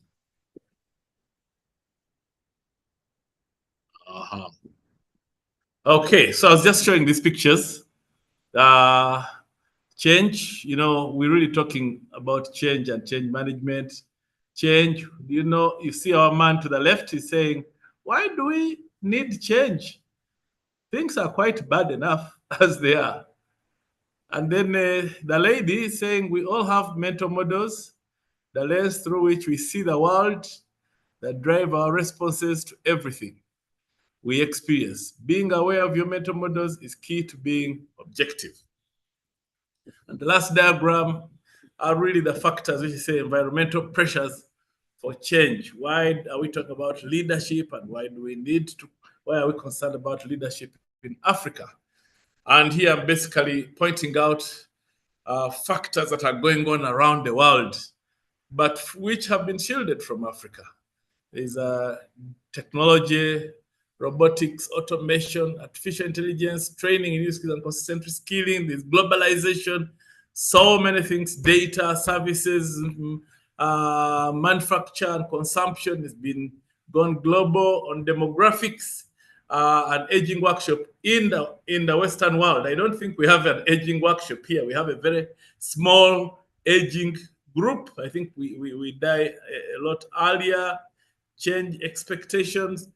I think you've raised a question. Gen Zs have their own demands, climate change, corporate response to divisive issues. But essentially, I would like to go to when I was praying about this, I felt led to look at a Bible story.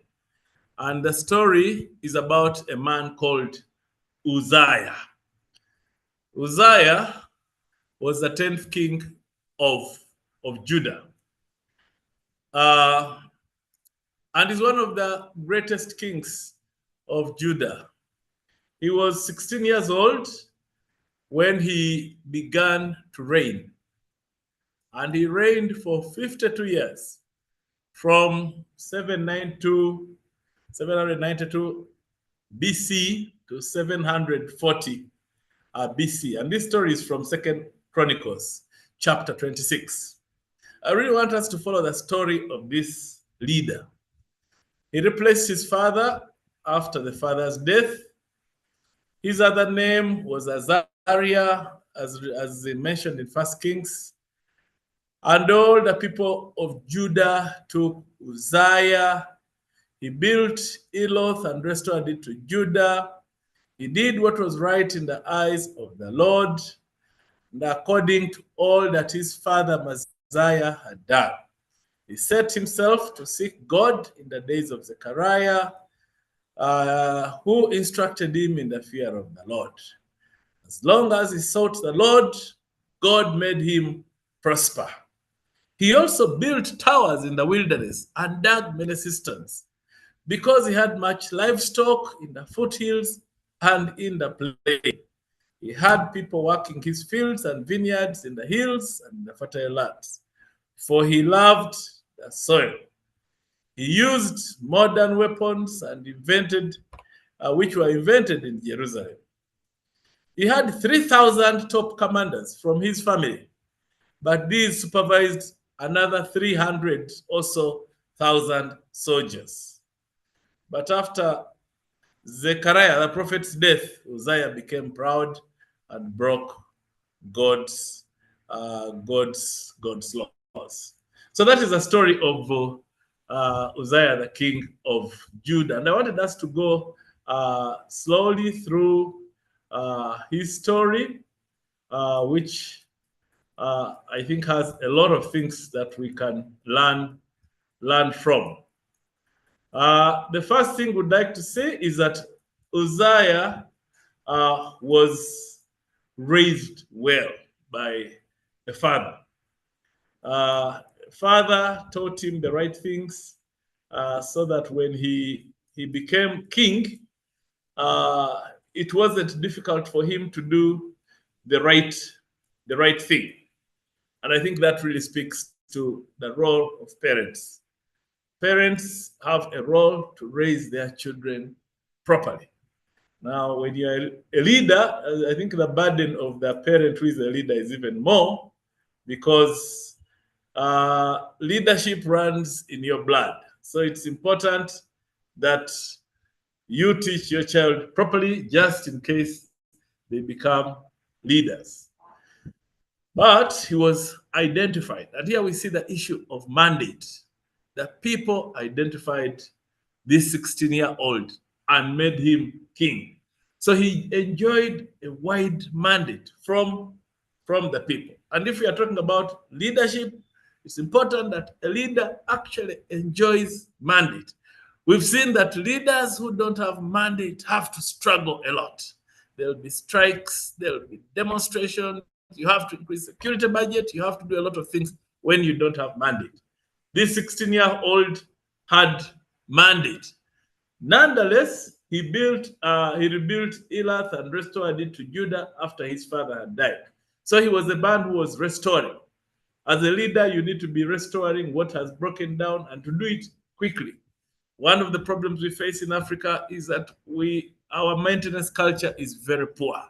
We wait for something to break down completely, then try to fix it. This man was rebuilding. He reigned 52 years. Now there are people who don't like long reign, but long reign, if it is the right type of leadership, can actually be a good thing.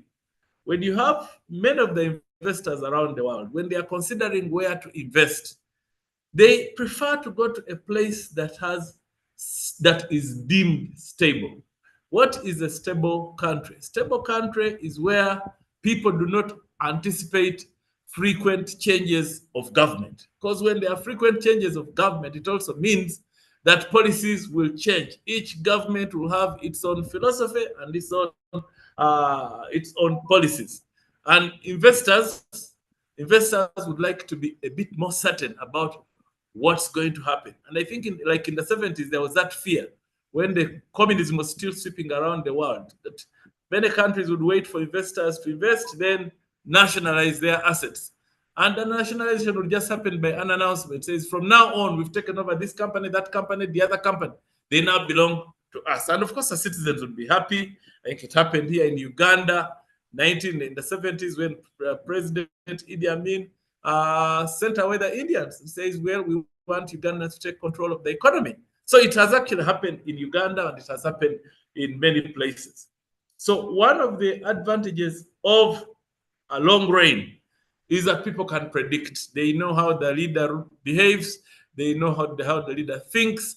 They know how the leader relates to investors. They know the leader's attitude towards investment.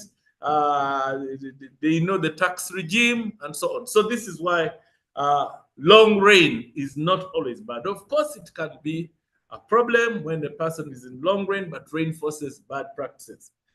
In Mexico, there was a government, it was called, I think, pre-revolutionary something.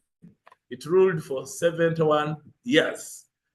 They would change leaders, but basically each leader who came just reinforced the tighter regulations that the previous one had. And for 71 years, and people just lost hope until President Vicente Fox, broke the chain. So this was a child, 16 at the beginning, reigned for 52 years. In verse 4, he says he did what was right in the Lord's eyes, just as his father. And here we are just saying that parents have a very big role to teach children the right thing. And the teaching is not by words. Children are learning by watching. They learn from what they see. If they see you do something, even if however much you explain differently, for them, what registers in the brain is what they have seen. And I think those of you who are parents can actually try the experiment, do certain things, and you'll be surprised. I know when our son was, I think 4 years or 5, I had the habit when getting home and pulling a stool and putting my feet on the stool. Every time I came from work, sit in the sofa and then after a few weeks, I noticed that our son Timothy, every time I pulled a stool, he would also pull a stool. And of course, it was very short. The legs couldn't reach the stool, but he was trying to do what his father does. So parents have a big role of teaching children the right thing. This is significant because when you're a leader, you become a leader in a poor country, it is possible why is this man given credit for doing the right thing in the Lord's eyes? It is because of the concept of leadership. If you have not tested leadership, especially at certain levels, you may not appreciate how difficult it is to do what is right in the Lord's eyes. Just imagine for a moment when you wake up every morning and everybody around you needs a favor from you. People literally worship you.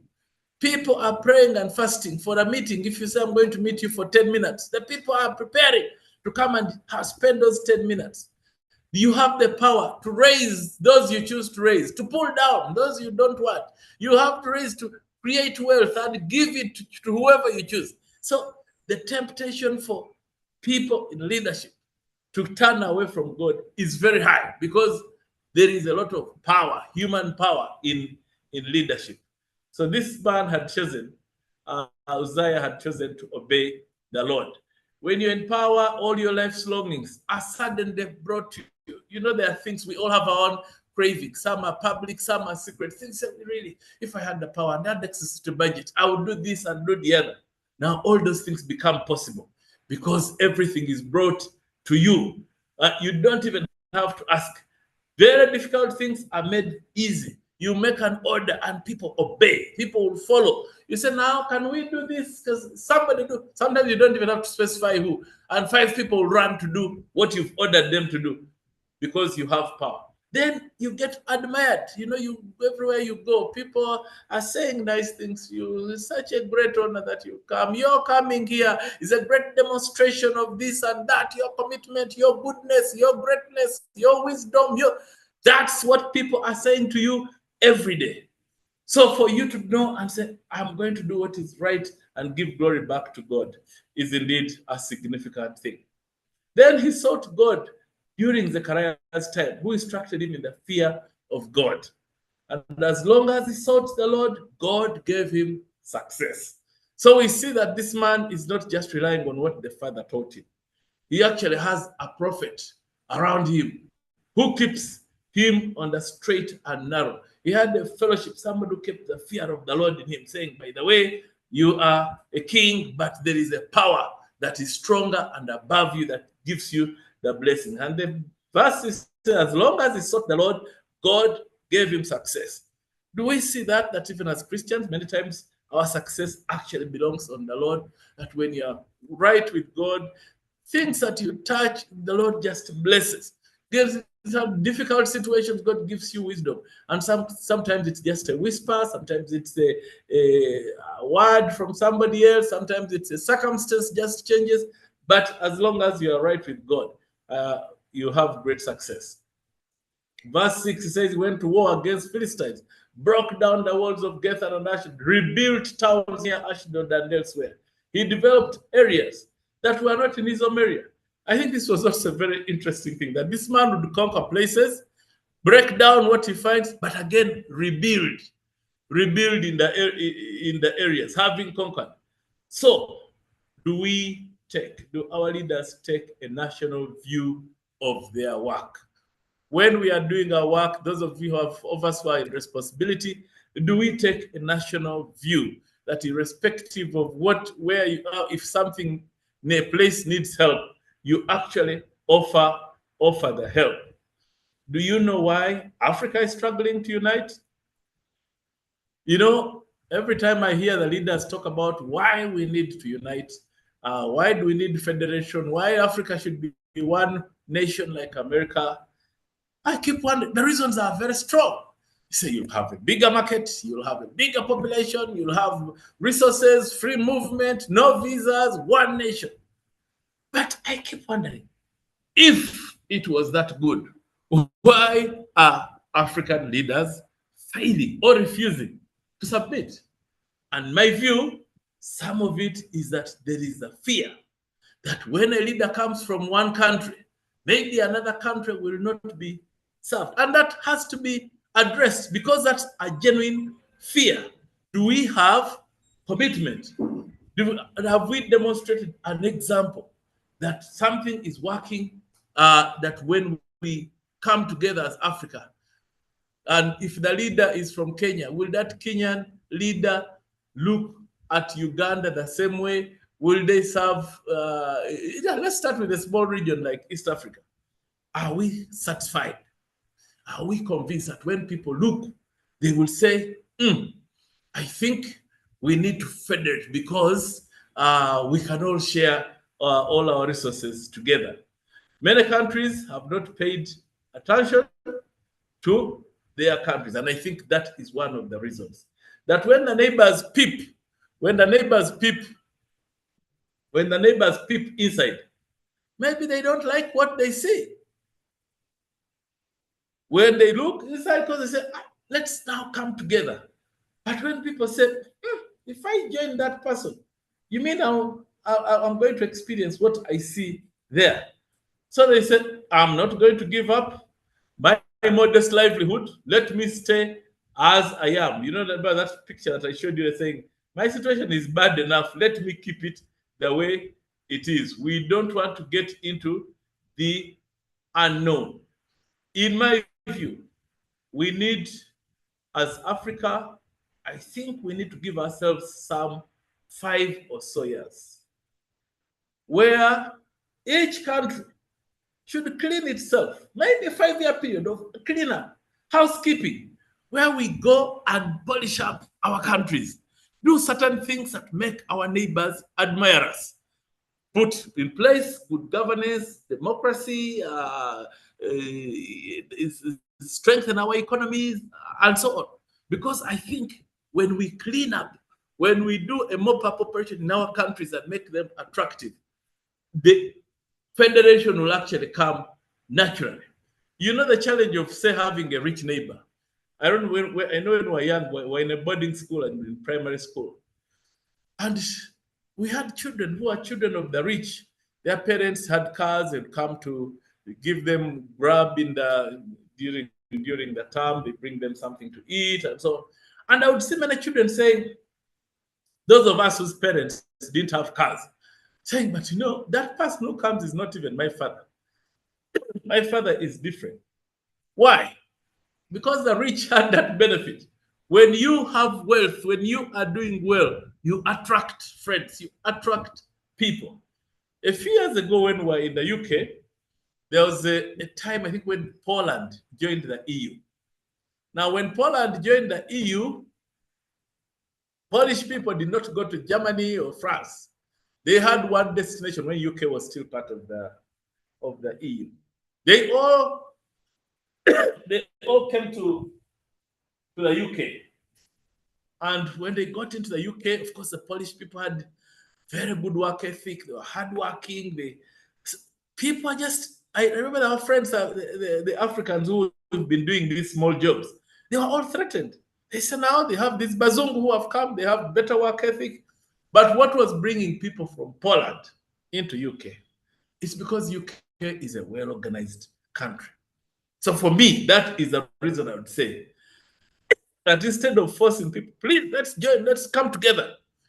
Actually, let the countries go back, clean themselves up, make themselves attractive, so attractive that the other countries will desire to join and say, can we do things together with no suspicion? I've seen that example. The Polish people were ethical, they were ethical workers, they were Bazungu, they took up all these front desks of hotels because everybody believed they could disappear in the crowd. Like us, you know, whenever it goes, where did you come from? But these guys could act it until they open their mouth and speak a different type of English. That's when you know that they are not actually indigenous English. So my argument, one of the ways in Africa is for countries to make themselves attractive to a point where we don't keep forcing and begging people, please, let's join together. No, nobody wants a union with a place that they don't feel comfortable with. You can pass laws and so on, but you must clean up, make yourself attractive so that people actually want to unite and we form one big nation, one big region, one big continent, the way United States is. Of course, United States, much of the land was conquered by war, which is no longer possible. Here, it has to be by consensus. But for us to have consensus, we must improve and clean up all our countries until people are happy to join. Look at a country like Switzerland. If we asked here in the chat room saying, who is the president of Switzerland? Does anybody know? Nobody cares. Who leads Switzerland? Because the standard of living is very high. In fact, all stolen money around the world, people want to keep it in what? In Switzerland, because those people have organized their country. They've demystified this leadership. Who will be the leader? Who will be the president? Who will be? Actually, they have a committee, and the members of the committee take turns to govern. So I think the last time I was there, there was a lawyer who was a member of that committee and was on having a 2-year term. So this is where we should be going. Remove the attractions of being the leader, improve the country, the conditions in the country, attract the neighbors to want to be part of your success story, and you will achieve federation in a very short time. Verse 7, God helped him against Arabs and Philistines who lived in Gilgal. He introduced God's influence and dominion over destiny. Yes, this now shows us that when we introduce, when you have influence and dominion over destiny killers. We all have our destiny killers, people who just want to wipe you out. And I think each of us has that. Each country has somebody who doesn't want the country to develop, and they'll do all in their powers to keep it down. But you see, this man says God helped him to overcome the Arabs and the Philistines. And because this, and then he managed to develop those places. Then he became famous. Verse 8, he became famous among Ammonites and Egyptians. So your gifts will make you known and will enable you to sit among kings. He built towers in Jerusalem and the corner gate and valley gate and fortified them. Look at this man. When they talk of towers in our modern languages, this is a person who built skyscrapers. So this was a very developmental man. He developed real estate, built towers, and made them secure around these gates. I'm sure there are people who can teach about gates and the significance. But then he also, verse 10 is what I like, he built towers in the wilderness and dug many cisterns. Why? He had much livestock in the footholds and in the plain. So this was a very wealthy king. He had so many cattle and was involved in agriculture. And he just kept practicing agriculture all over the country, including the countryside. And you know what he did? He developed those places, built cities everywhere. This is a call to African nations.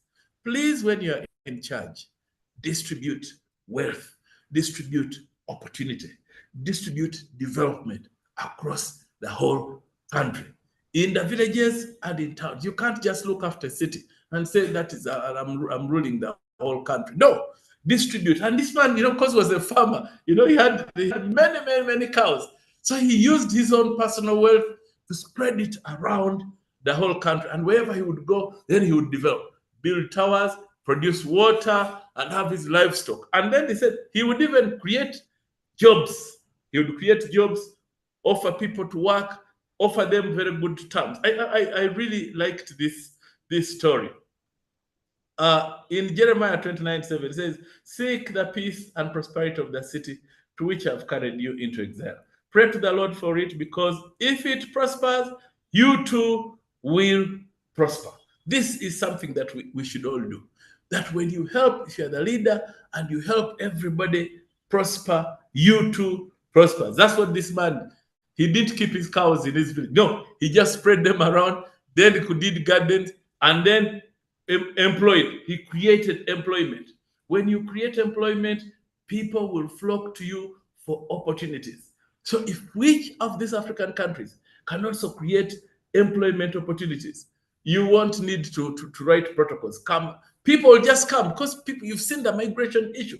People are moving to look for opportunities wherever they can find them. People are even crossing in boats. They are crossing to try and look for opportunities. So let's create employment, get people to work in the fields, to work in the vineyards, to work in the hills, to work in the fertile lands, because they say because he too loved souls. So he managed to convert his passion to a national interest and this is stimulant for the whole development of the whole nation.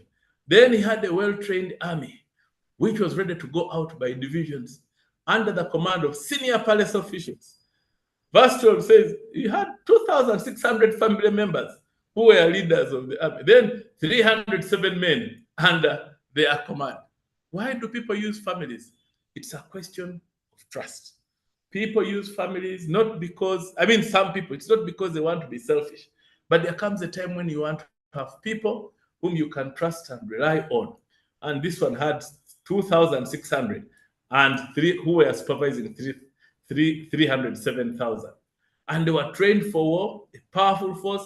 They had a very powerful force to support the king. He also, verse 40 says, they were provided with shields, spears, helmets, coats, armors, slings, and the entire army. And he says, these were made, devices were invented for use on the towers and in the corner. In fact, he says they had so much technology during his time. Remember, this is a God-fearing man. There was so much technology, and they had, his soldiers could actually, they had technology to take big boulders up on the tower and roll it to hit the enemy. That was technology. And the Bible says that they invented. My dear friends, we are now in a place where invention is the way to go. The countries that will develop are those where people are thinking, where people are creating, where people are inventing things. That is the era we are in. You know, many times we are looking for investors and we tell them, oh, investors, please come to our country. We'll give you free land. People are not looking for land anymore. The world has moved on so much. Look at the rich companies of the world.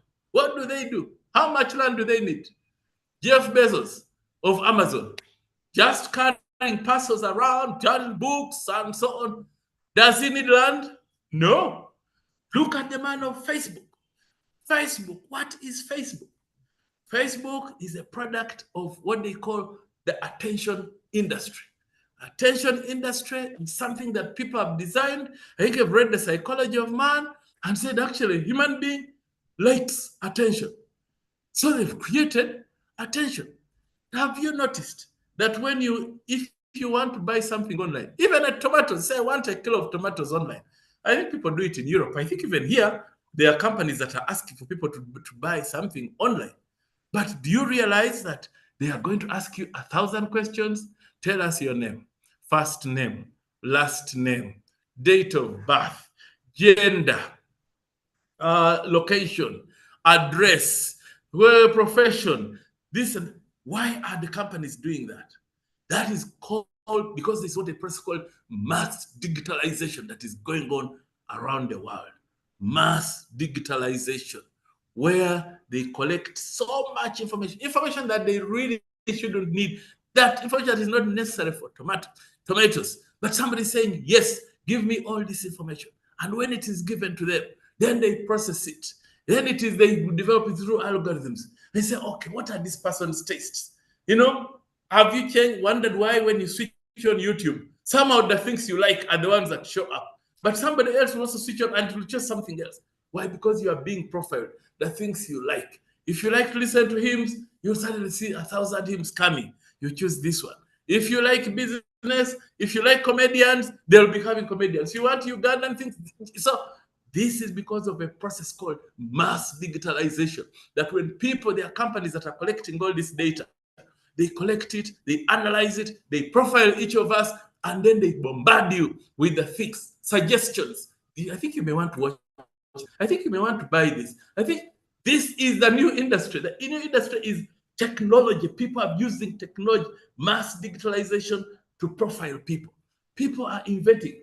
A few months ago, Apple, there's somebody who called us and said, somebody from the United States, they were looking for a certain African boy. But an African boy had made a powerful discovery. It managed to connect the human nerves to these artificial limbs that are being created. Because in the past, you'd give you an artificial limb and it's just there for decoration. Now, this African boy has invented something that connects the nerves to the artificial limb.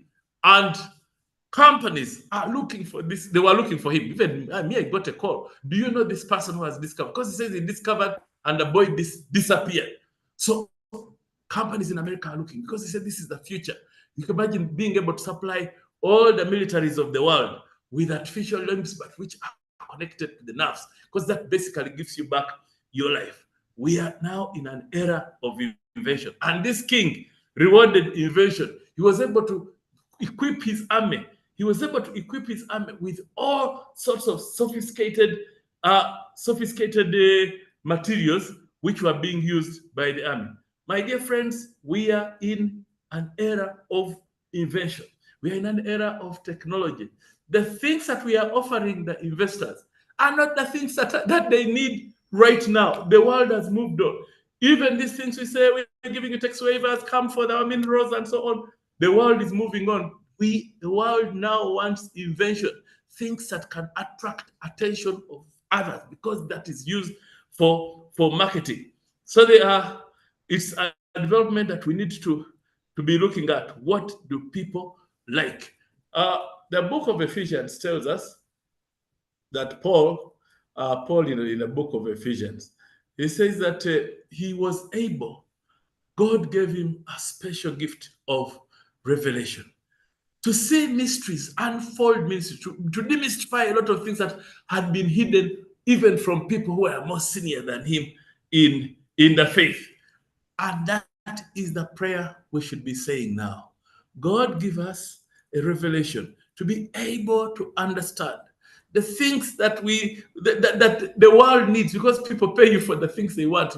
The things that bring wealth is actually meeting needs of people. When you discover something that people need, that makes people's lives easier, then they pay for it. That is how wealth is now being created. I'll quickly jump on to show you the African challenge. And that is in the next slide. This is a picture of the volume of Forex activity. It really made me sad when I came across it. I think this was 2021.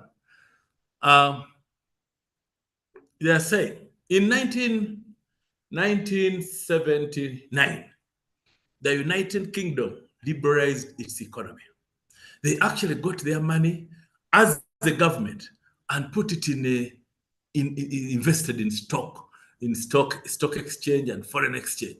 Government money, not even private citizens. Because sometimes we said private driven no, here it was actually the government. As they were encouraging us to sell off, the government has no business in running business, government should govern. No, for them, they got out of their way and said, how do we attract wealth to our country? So they liberalized.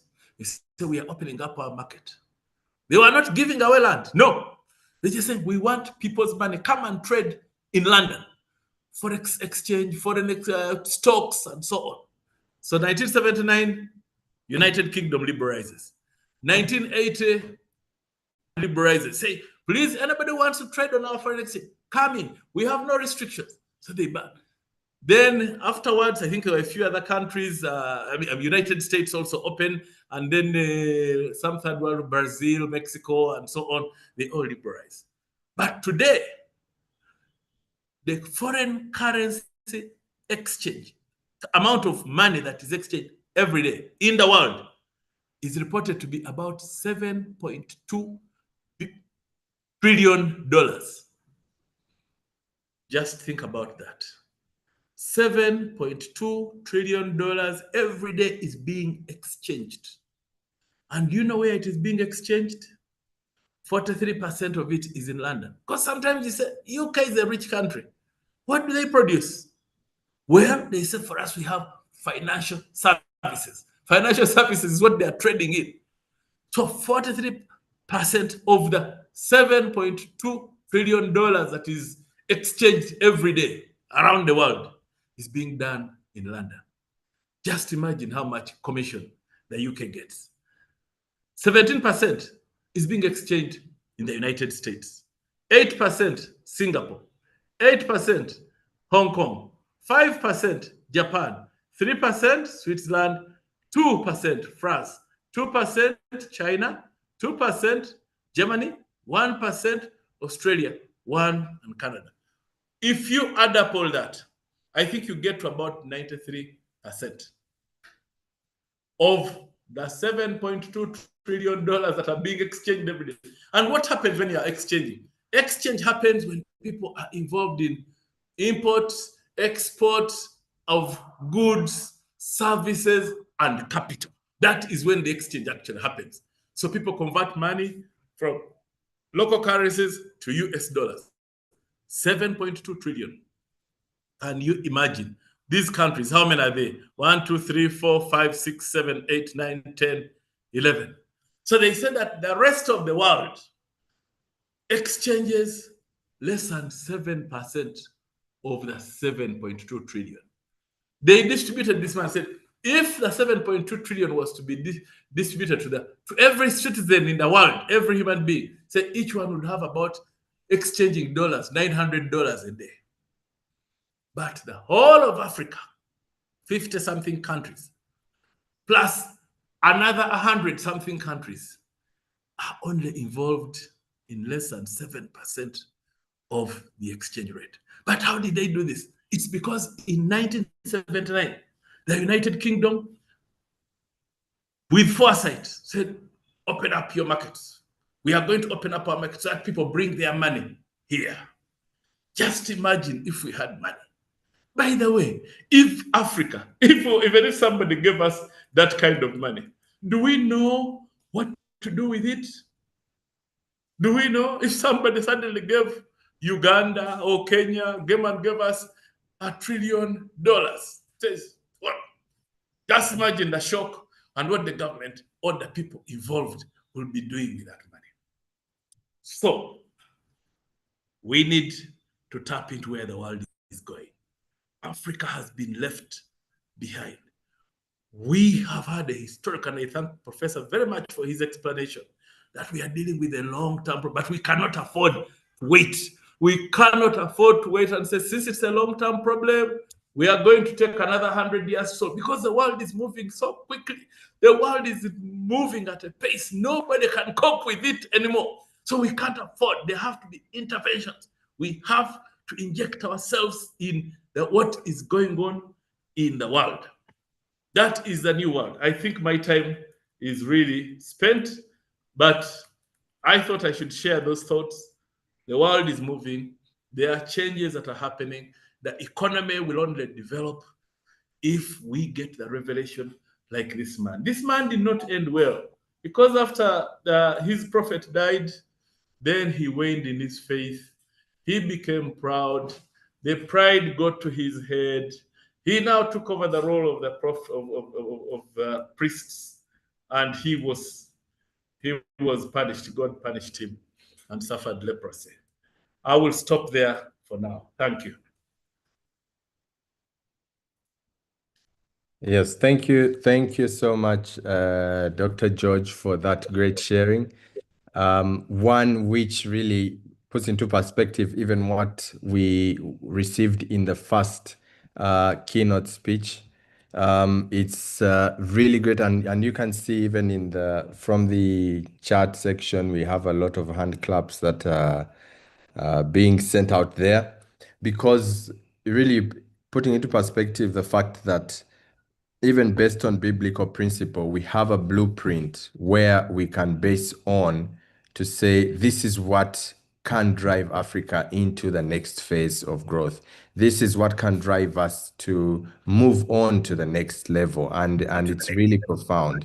I'm sure even those who are commenting in the comment section and saying, "Wow, thank you, Dr. George, I'm overwhelmed with this presentation. Even on YouTube, I checked on YouTube, there was a comment from David Alicha saying, this is great stuff to listen to. And so it's actually not just something that we need to only listen to, but something we need to put into action. Even getting these examples that King Uzziah had to go through as being someone that is inventive, being someone who was able to not just to take over a place, but not just leave it as it is, but rather rebuild on it. Especially now, even if we are to look at the Ugandan example, where you have, even within the political sphere, it's a sort of contention of a tear down of if I'm to take over, I want to remove what has been there before. And yet we need to rebuild on things that are there. There are some things that may need to be taken down, but there are some things that we build upon, and we don't just tear down and start from zero. So I think even when you go back to the example where you talk about investors wanting a sense of stability, because then they are sure that policy changes will not affect their existence there. And I think this puts us into a context in which we need, and even if I'm to go quickly, there's something which you mentioned even as you're coming to a close, which I found really, for the current time that we are in, it spoke into the season. The fact that we have multiple young people, even some older ones, who think what is best comes from outside of Africa. And so we are always looking outward. You have people risking their lives to cross the Atlantic because they want to get what is better there. And yet back at home, there's a lot of work that needs to be done. And this is I think is a huge challenge. And when you mentioned that we need to inject ourselves into our own economies to make them what people want to go to, from that example even that you gave of Poland joining the EU, we need to make Uganda, we need to make Kenya, we need to make Africa that people don't just want to come to see nature, but they come to see what we have invented, what we have set up. And this I believe is very critical, especially for a time such as this. And for those who have questions, please, you can put them in the comment section. We can be able to retrieve those questions, and Doctor can be able to address those questions for us. It's indeed, and if I may ask, Doctor, even as we wait as people share some questions, when we live in a continent, especially where people are waiting for the next invention. In earlier, Professor was talking about technology and how, and you were talking about it on how some of these apps like Facebook have been engineered just to take people's attention, especially for the young people. How are we as Africans able to come up with ways in which we are not put in a position where we are going to fall in these pitfalls of or traps of what has been set for us as a continent, and instead move beyond that to make up things that are going to grow our own economies? Yeah, thank you very much. Thank you very much, David, for that question. I think that's the issue. You see, in general, because I hear a lot of people saying, let's create jobs. Jobs are not created for their own sake. A job is created to meet a need. Now, one of the challenges we are facing in Africa, and it may be getting late for us, is that when something takes away your attention, it actually neutralizes your capacity to improve yourself. Those of us who are now old and we try to study, I can tell you studying when you're old is actually difficult.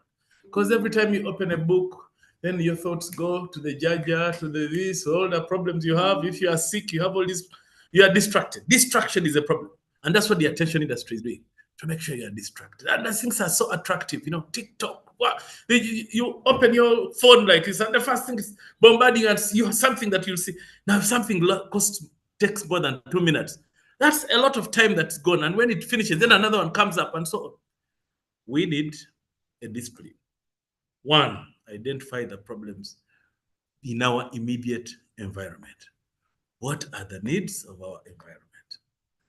How can we use our education and training and skills to solve those problems?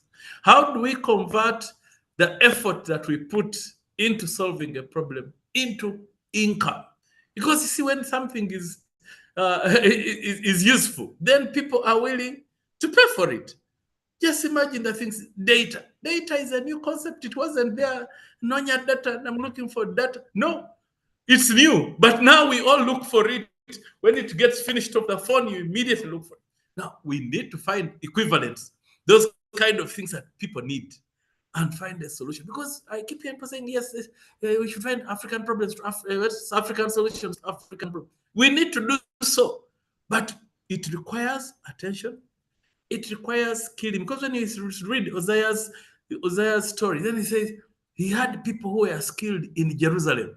They were the ones manufacturing arms for his 307,000 soldiers.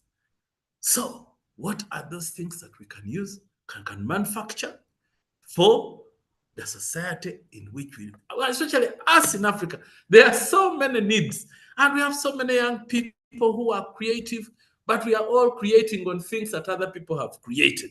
Why don't we also find some solutions to our chronic local problems? I was happy one time when I saw on CNN that some young men at Makerere had invented an app to help people move from Entebbe. That they do something to a taxi, then the taxi does something, you book it, picks it from and takes you. I don't know, I don't even remember the story. But that was an app, It was an app, but I imagine the demand in Africa is very low. Even when you invent something, people are not interested, so they don't buy, they don't pay you, and that's a vicious cycle that frustrates invention in Africa. Thank you. Wow. And actually, when you mention, when you give that example, you find that, and I don't know if it's really a mindset problem in a sense, because in some cases you have, even when an African develops an application, it doesn't get the validation it requires until a Western funder or partner takes it up and says, oh, It's good. yes, Yes. exactly. Someone has to validate it.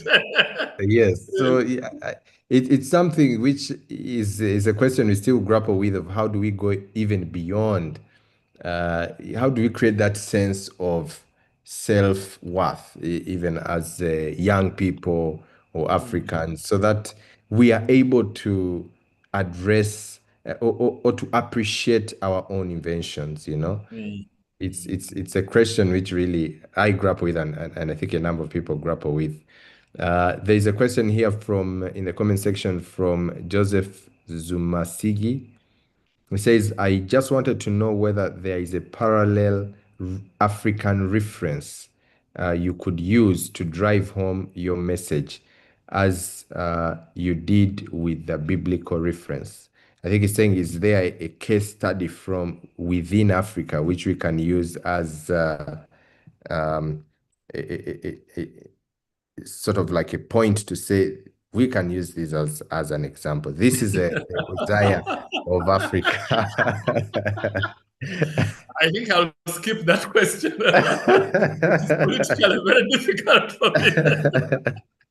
Because one of the challenges in Africa is that sometimes we take 5 steps forward, then we take 6 back. That's Yeah. one of the problems which keeps us in this vicious. We have people do great things. Then when you're Yeah. about to clap and say great, then something terrible happens. Then was that accidental? So I think it's difficult, and that's why I think Inspire is discussing this issue. What do we do? It's a dilemma for each. I wish there was a clear-cut African example. I say, copy that country. Yes. It passes legislature, judiciary, executive, passes all the tests, I think I may be constrained to not respond to that question. Okay. That's why I stick to the Bible. That was very deliberate. Let's Yes. go to the Bible, a fully time-tested scripture. That's what we are using. And then you can see, I think from those, I can't say that, I won't say that every African country has failed on all parameters. Actually, many countries are taking very great strides. The other time we're in Casablanca, and Yes. you reach Morocco, you feel like you're in Europe. Yes. But they have, how have they done it? They have created so many barriers for you, an African, to enter Morocco. You know, if you're Yes. coming from Uganda, you have to fly to Dubai or Egypt or Europe, then get Yes. into Morocco. And for them, they have a very easy policy. They said the only people we allow are those who have a visa to America or Europe. So you must have passed the test to go to Europe. You must pass the Yes. test. For them, that is their criteria. But they've looked after their country. It is very modern. The economy is booming, but they've had to put a lot of controls. So it's very difficult. But I'm sure there will be people who will say, but Morocco has this problem or that problem.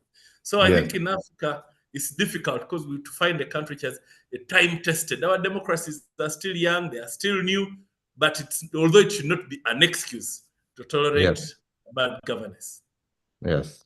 Actually, when you mention Morocco, I think there's a time I was in Casablanca as well. Very beautiful place, but you find most of the people there want to associate themselves as being part of Europe. Europe, They yes, don't want to exactly. say we are part of Africa. They don't want to be part of that. Even the It's team, only when we're cheering in the World Cup, saying, yes. "Oh, Morocco, Africa is represented." Actually, they politely said, "We're not representing you." Yes, so it's part of the dilemmas we are faced with, and if I may go back to one of the questions, that one of the ideas that you raised when you mentioned that as countries we need to make ourselves the places that we would want to visit. To do this, if I may ask you, where do you think would be the place that we start from? Because even as young people or even the older people, at what point do we start from to say, okay, this is how I'm going to plug into my own country? I think first of all, every country has its characteristics. We have our characteristics, we have our history, but there are certain fundamentals that we have to see. The countries where our people want to go, what do those countries offer that we cannot offer? Yes. Why do we carry people abroad?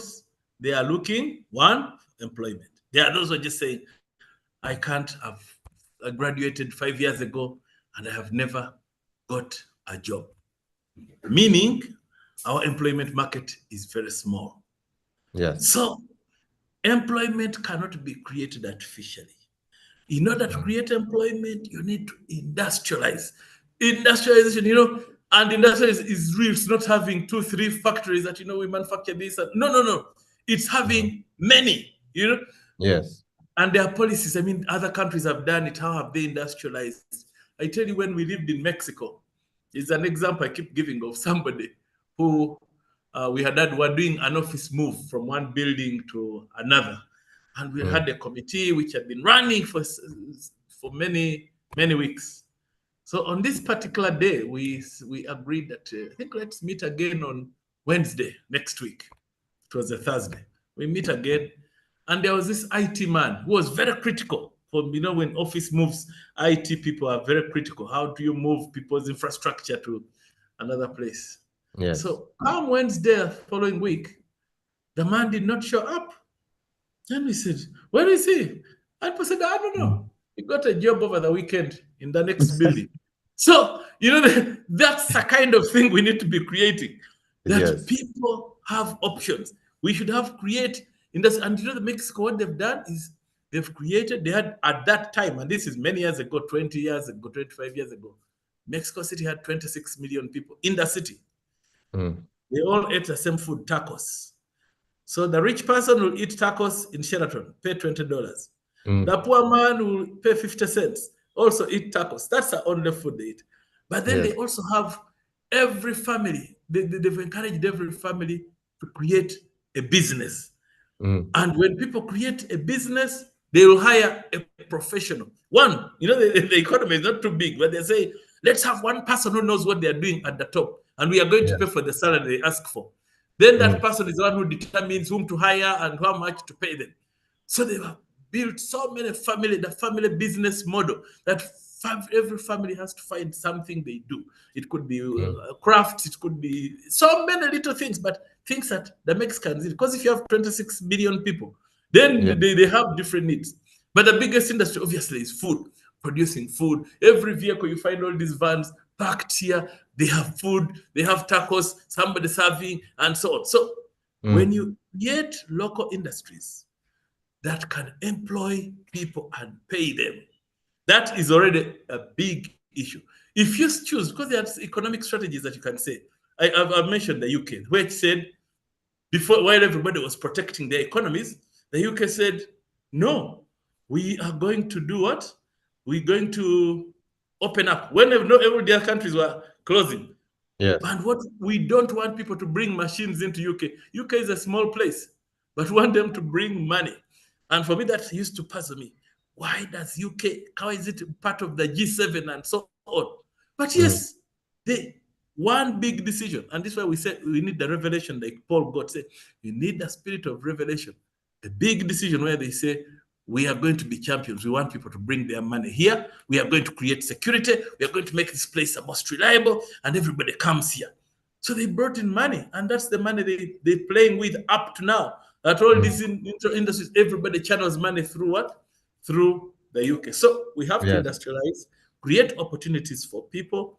And when people have options, then you don't feel oppressed when you're in a job. We have too many people in Uganda who are unhappy with their employers. If people were to vote the employers, I'm telling you, there would be no boss in this country. People hate them because they're just stuck. They don't like what they're doing. They don't like the way they are managed. They don't like their supervisors, but they have nowhere to go.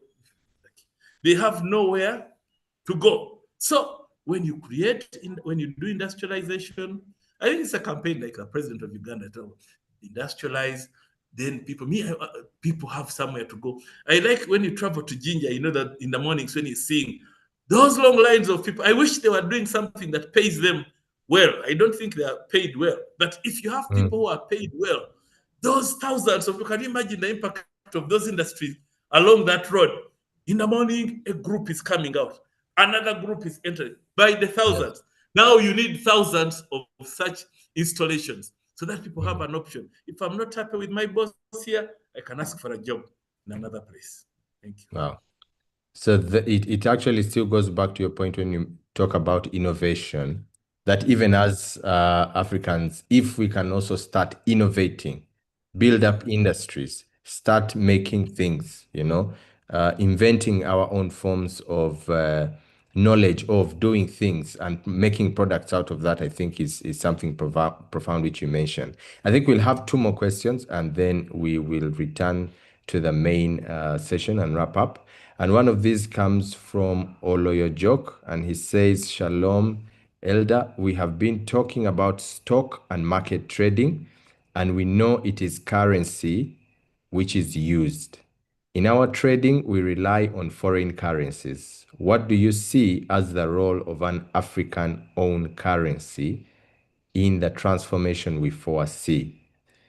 We don't seem to print our own money. How do you see that impacting our own economic development? Yeah, you see, the world economy has developed so much.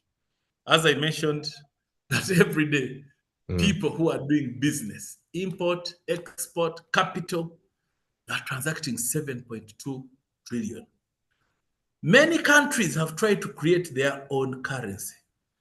But sooner or later, they default back to the what? To the dollar. And for me, I think that's not a problem. What we need is not a local currency, because the dollar is managed through a principle called parity. That the way the economy is designed is that if something is valued at $5 in Uganda, it should not be valued at $20 in another country, because they say the principle of parity is that the value here should be not be different from the value in another country. In as much as it may be different currency. Say, yeah, here in Uganda it is 10,000 shillings, but in America the value is how many dollars? $2 or $3. It's just a principle of parity. So the dollar is not the real problem. The problem is forces of production. The balance of payments of a country will depend. It is the imports versus exports. If your country can produce a lot and be able to export, whether you are producing in Uganda shillings, but you export to another country, because once you get to another country, then you choose which currency to do. But in order to avoid too much conversion, people usually say, let me quote in dollars. So you pay the dollars and the dollars are remitted to you. So it's about a balance of payments. If you're exporting more, getting the right value out of your exports, then your balance of payments will be bigger. But if your country produces nothing and everything is imported, then yes, there is an imbalance. So for me, I don't believe the currency is a real problem. The question is production. Produce things that people need out there. And you know what investors are looking for? Sometimes they want to produce things in Asia because they say the Asians are able to produce goods of a high standard that are exportable at a lower, but at low labor, at a lower labor cost. So you'll find a company like Dell. It manufactures all the parts, components for computers. They're actually manufactured in where? In United States. But because of tax and so on and labor, they say the things are better assembled in where? In Asian countries. So the equipment is sent to Asia. The Asians are paid low, and then they assemble the computer, and then the computer is exported to America. Very funny things that are going on in the world. Why isn't it Uganda? How can we polish up our skills so that people can we can also distinguish ourselves in Africa and say, we are so thorough. The way we tailor clothes, you go to Thailand, you want a suit in 12 hours. They've brought you a suit at your hotel. They take your measurements and they deliver it packed like a new suit. What? Just tell me, David, what skill do we have? What is that thing that we can do so well that the world will actually bring their money here so that we produce it here at a lower cost? Because for us, we are paid low. And you Africans would be willing to accept at least a payment. A small payment is better than nothing. But what skill do we have that we can sell to those countries? And they bring their output and produce at the quality that we can export back to their country. Thank you. Wow.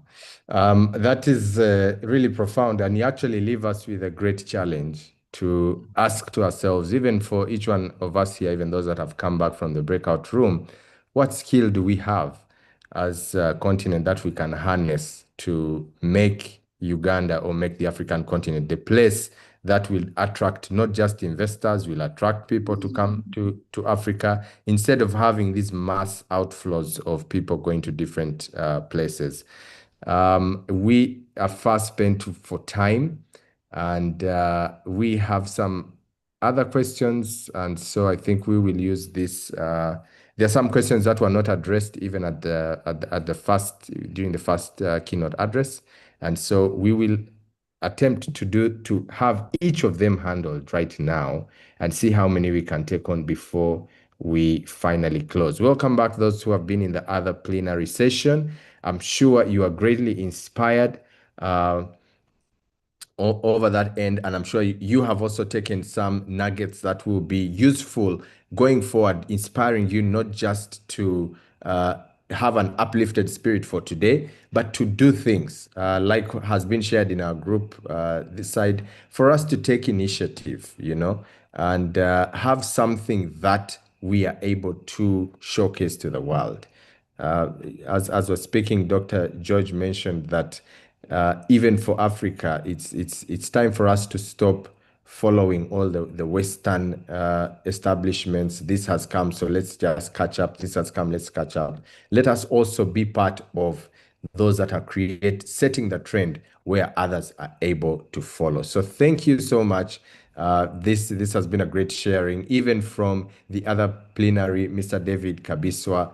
The feedback that is also coming from that side is one that is great, and we do really appreciate your sharing. I will give one of my co-moderator in the other plenary, Miss Liz Atim, just to give us a summary from the sharing on in the other plenary session that was led by Mr. David Kabiswa, and then we can proceed.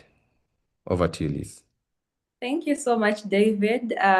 In our session, we were saying we had a handful, of information that was shared, very elaborate. And what really stood out for us was that we cannot speak enough about, having a vision and having a mission and having a passion, not only as individuals, but a nation as well.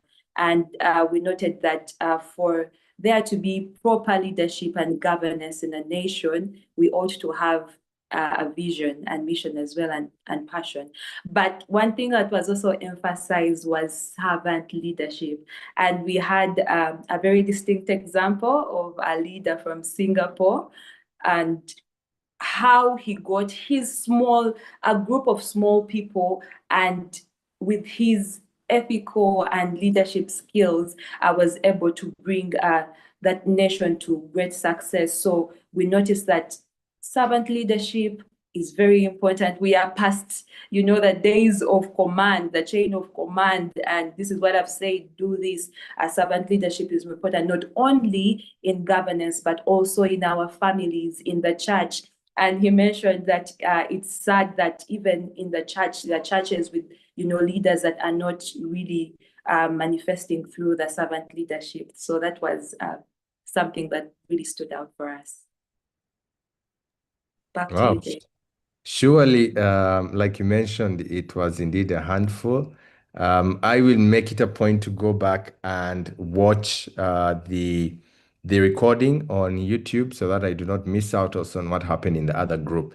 Even if you're in the other plenary session, you can also find the recording for the plenary that was led by Dr. George on this on the main Zoom link, and you can be able to watch that on YouTube. I would like to give our speakers each just a chance to give us parting shots. Dr. George and Mr. David Kabiswa can give us some parting shots. Just a nugget to leave, or a seed to plant in each one of us that is going to grow even beyond today. So I'll ask Mr. David Kabiswa to give us his parting shots, and then Dr. George will do the same. Thank you very much, namesake. When you start like that, it means that now we can get some special attention. All right. Yes. Special privileges. Thank you very much. In our group, we focused a lot on the micro component of that equation, because the equation is very big. It can be macro, and so we zeroed it down to what can individuals do. And what we also did, we gave a tool. And I heard you say that you might want to go and watch. I think it would be good for you to go and watch the tool that can equip everybody on this in this Inspire conference to know, how can I organize myself, maximize myself, and be able to have a big impact on the nation. We looked at, of course, Singapore. We looked at the big ones, which everybody knows. But in the discussion, we also talked about the fact that there are smaller models of what people have done. We're seeing people like Dr. Mosener, what is she doing in STI, all right? The changes that she's making that are affecting the nation. We've talked about some international schools, started by people in the church here, what they are doing. A man, Reverend Dr. Masika in Kenya, to the point that his program affected the country. He's on the Global Security Council because of all the things that they have done. And in looking at that, we realized that the solution to the equation is the people in this particular conference. That when we get a passion, we've articulated our mission, we get consumed by that passion, there will be no stopping us. We need, however, to articulate our mission and vision. We need that. We need to get the appropriate skills that will give us the confidence to do what we're doing, and then to leverage people, resources, and take it to the next level. This equation, just like an elephant, can be eaten one bite at a time. There are countries like Rwanda that started to follow that model. We're seeing people like Traore, what he's doing in this country, but that's a top-down one. So if he, gets mindset change at that level, people can go that side. We saw what Magufuli was doing, and now some of that has kept on. So Africa can rise out of its predicament, and it is actually rising out of its predicament. The scripture says, "See, I'm doing a new thing." Then the verse asks somewhere, "Can you not perceive it?" I think if we don't perceive it, a season can pass. May the season not pass us. Thank you very much. Back to David. Wow. Thank you so much. There are a lot of hand claps actually in the comment section. Thank you. I'll indeed have to go and rewatch your session because it was also as empowering as the one we attended, and also the ones in your plenary could also watch this one so that we have a double impartment of this teaching. I'll ask Dr. George as well to give us parting shots, and then after that, I will give some brief information, and then we'll be able to close for today. Dr. George? Thank you. I was trying to screen share and show you my conclusions, but I don't think I'm succeeding. Have I succeeded? David, do you see my conclusions? Not yet. Not yet. Okay. I think let me just read them. From what we shared, what were the lessons? One, not all long rule is bad. Actually, good long rule is better because it creates stability. Number two, godliness from the Father. The model we're looking at learned godliness from the Father, but faith was sustained by a relationship with the prophet. Three, when God-fearing support system dies, destruction becomes inevitable. He won all battles as long as he feared the Lord. Had a well-equipped army with materials which were made out of innovation. So innovation and skills is critical to progress. Built cities wherever he conquered, and employed people in his farms which had cattle and crops. Globalization is with us, but populism is marginalizing Africa because many of the big countries are now locking out, making visas very difficult to access. Africa missed some strategic opportunities in the late 70s as Europe, USA, and Japan swept past and attracted capital in their countries. Innovation, mass digitalization, which is creating the attention industry, is on the rise. Non-traditional investments are the way to go, money markets and so on. 70% of change initiatives fail, and Africa has been a victim of that. Changes that are not sustainable. So 70% of change, there's a scholar called Cotter who has done that analysis that out of every 100 initiatives in the world, 70% fail. That's a big percentage. A majority of that is in Africa. And lastly, Africa needs housekeeping. We need housekeeping to become attractive and to spur federation. Thank you.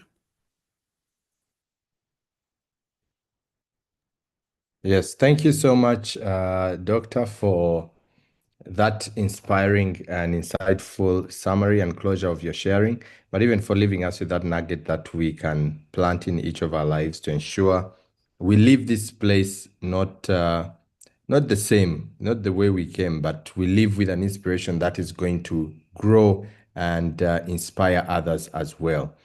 Thank you so much. I must say, day 5 has been such a great day. It's one that even if you attended, you still have to go back and watch the recorded videos word for word and get inspired again. I would like to thank all our speakers for today. They have done such an amazing job in trying to impart the best from their experience and even from Christ, from the footstool of Christ as well, into our lives. And this is something essential, and which is why Inspire Synergy is such a great place to be, because it brings together professionals from different spheres, but who are well established, who have walked the road, and they're able to share their lessons with us to inspire us to grow and to action. And today was day 5. I must say, tomorrow is day 6, and we still have a great sharing that we are going to take part of tomorrow. So do not miss. This is going to be the final day of this summit, and so if you have attended the rest of the days, this is going to be a good way to wrap up the summit. And so I'd like to encourage each one of us to log in tomorrow, ensure that we are here. It's a Saturday, it's a weekend. Day 6 is going to be amazing. We are going to be discussing the role of the church in Africa, leadership and governance. And we will have esteemed speakers from Pastor Peter Idembe, who is the General Overseer of Deliverance Church, Uganda, Bishop J.B. Masinde, all the way from Nairobi, Kenya, and Bishop Percy Tawona from Zimbabwe. So please let us ensure that we attend tomorrow, plug in, and ensure that we get ourselves re-energized and revitalized with these great teachings. I'll again encourage each one of us, please share these links. Don't just keep it to yourself. Get the link, share it with your colleagues, share it with your friends, and let them also be inspired to move beyond. We have giving options as well, since the conference is funded by generous funders, and you can be one of those by giving to one of the options on the screen that you see currently, and it will go a long way in terms of pushing the initiatives of Inspire Synergy to ensure that we get this word as far out of the African continent as possible and beyond. So please do give. And we also would like to thank the sponsors for Inspire Synergy, which is Spirit TV, 96.6 Spirit FM, Google Day TV, and Family TV. Thank you so much. Have a great evening and have a good night.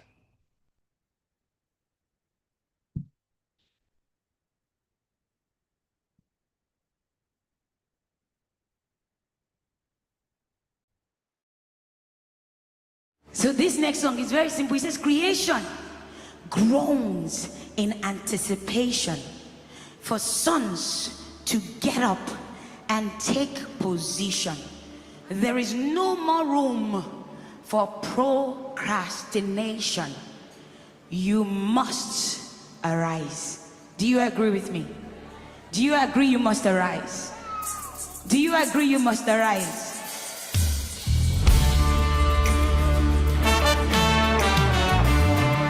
It's a call for you to arise. Take your position. If you don't take your position, they will take it for you. Creation groans in anticipation for sons to get up and take position. There's no more room for procrastination. We must arise. Say creation. Creation groans in anticipation. Sons to get up. Sons to get up and take position. No more room. No more room for procrastination. We must arise. Creation. Creation groans in anticipation. For sons to get up. Sons to get up and take position. There's no more room. No more room for procrastination. We must arise. say creation.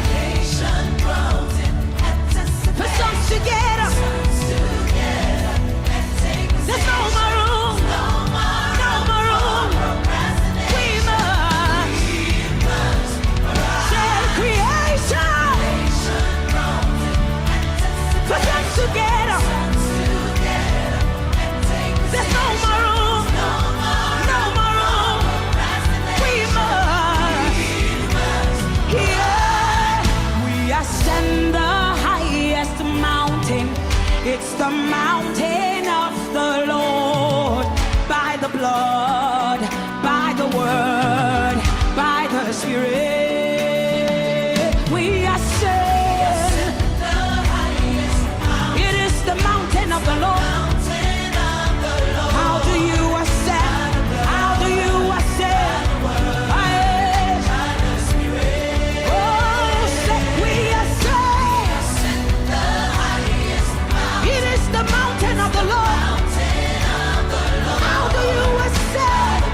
By the blood, by the word.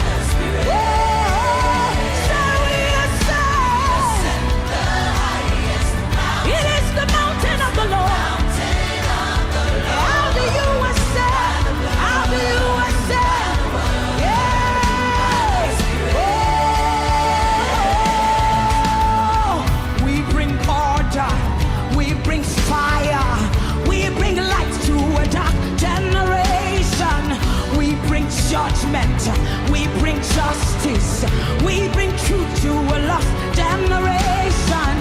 We are called out, we are chosen, we are kings, we are priests. Say we bring God, we bring God. Aye. We bring fire, aye. We bring light to a dark generation. We bring judgment, we bring justice, we bring truth, we bring truth to a lost generation. We are called out, we are chosen, we are kings, say we are set. It is the mountain of the Lord. How do you ascend? You come by the blood, by the word, and by the Spirit. That we ascend. For the past 21 years, the Inspire Synergy has championed transformative leadership across Africa. This year, the Inspire Leadership Summit is themed Africa Manifest as a rallying call for us all to manifest the African dream. Save the dates from Monday 4th to Saturday 9th of August 2025 from 7 p.m. to 10 p.m. East African Time daily live on Zoom. Connect with brilliant African leaders like Dr. James Magara, Professor Anand Pillai, Mrs. Dorothy Kisaka, Reverend Anthony Ashaye, Mrs. Allen Kajina, Bishop J.B. Masinde, Mr. Solomon Ikayoda, Dr. Shingi Munyeza, among many others as they ignite your potential. To register, visit our website www.inspiresynergy.org or call or send a message to 0700 554646. Inspire Synergy, igniting your potential.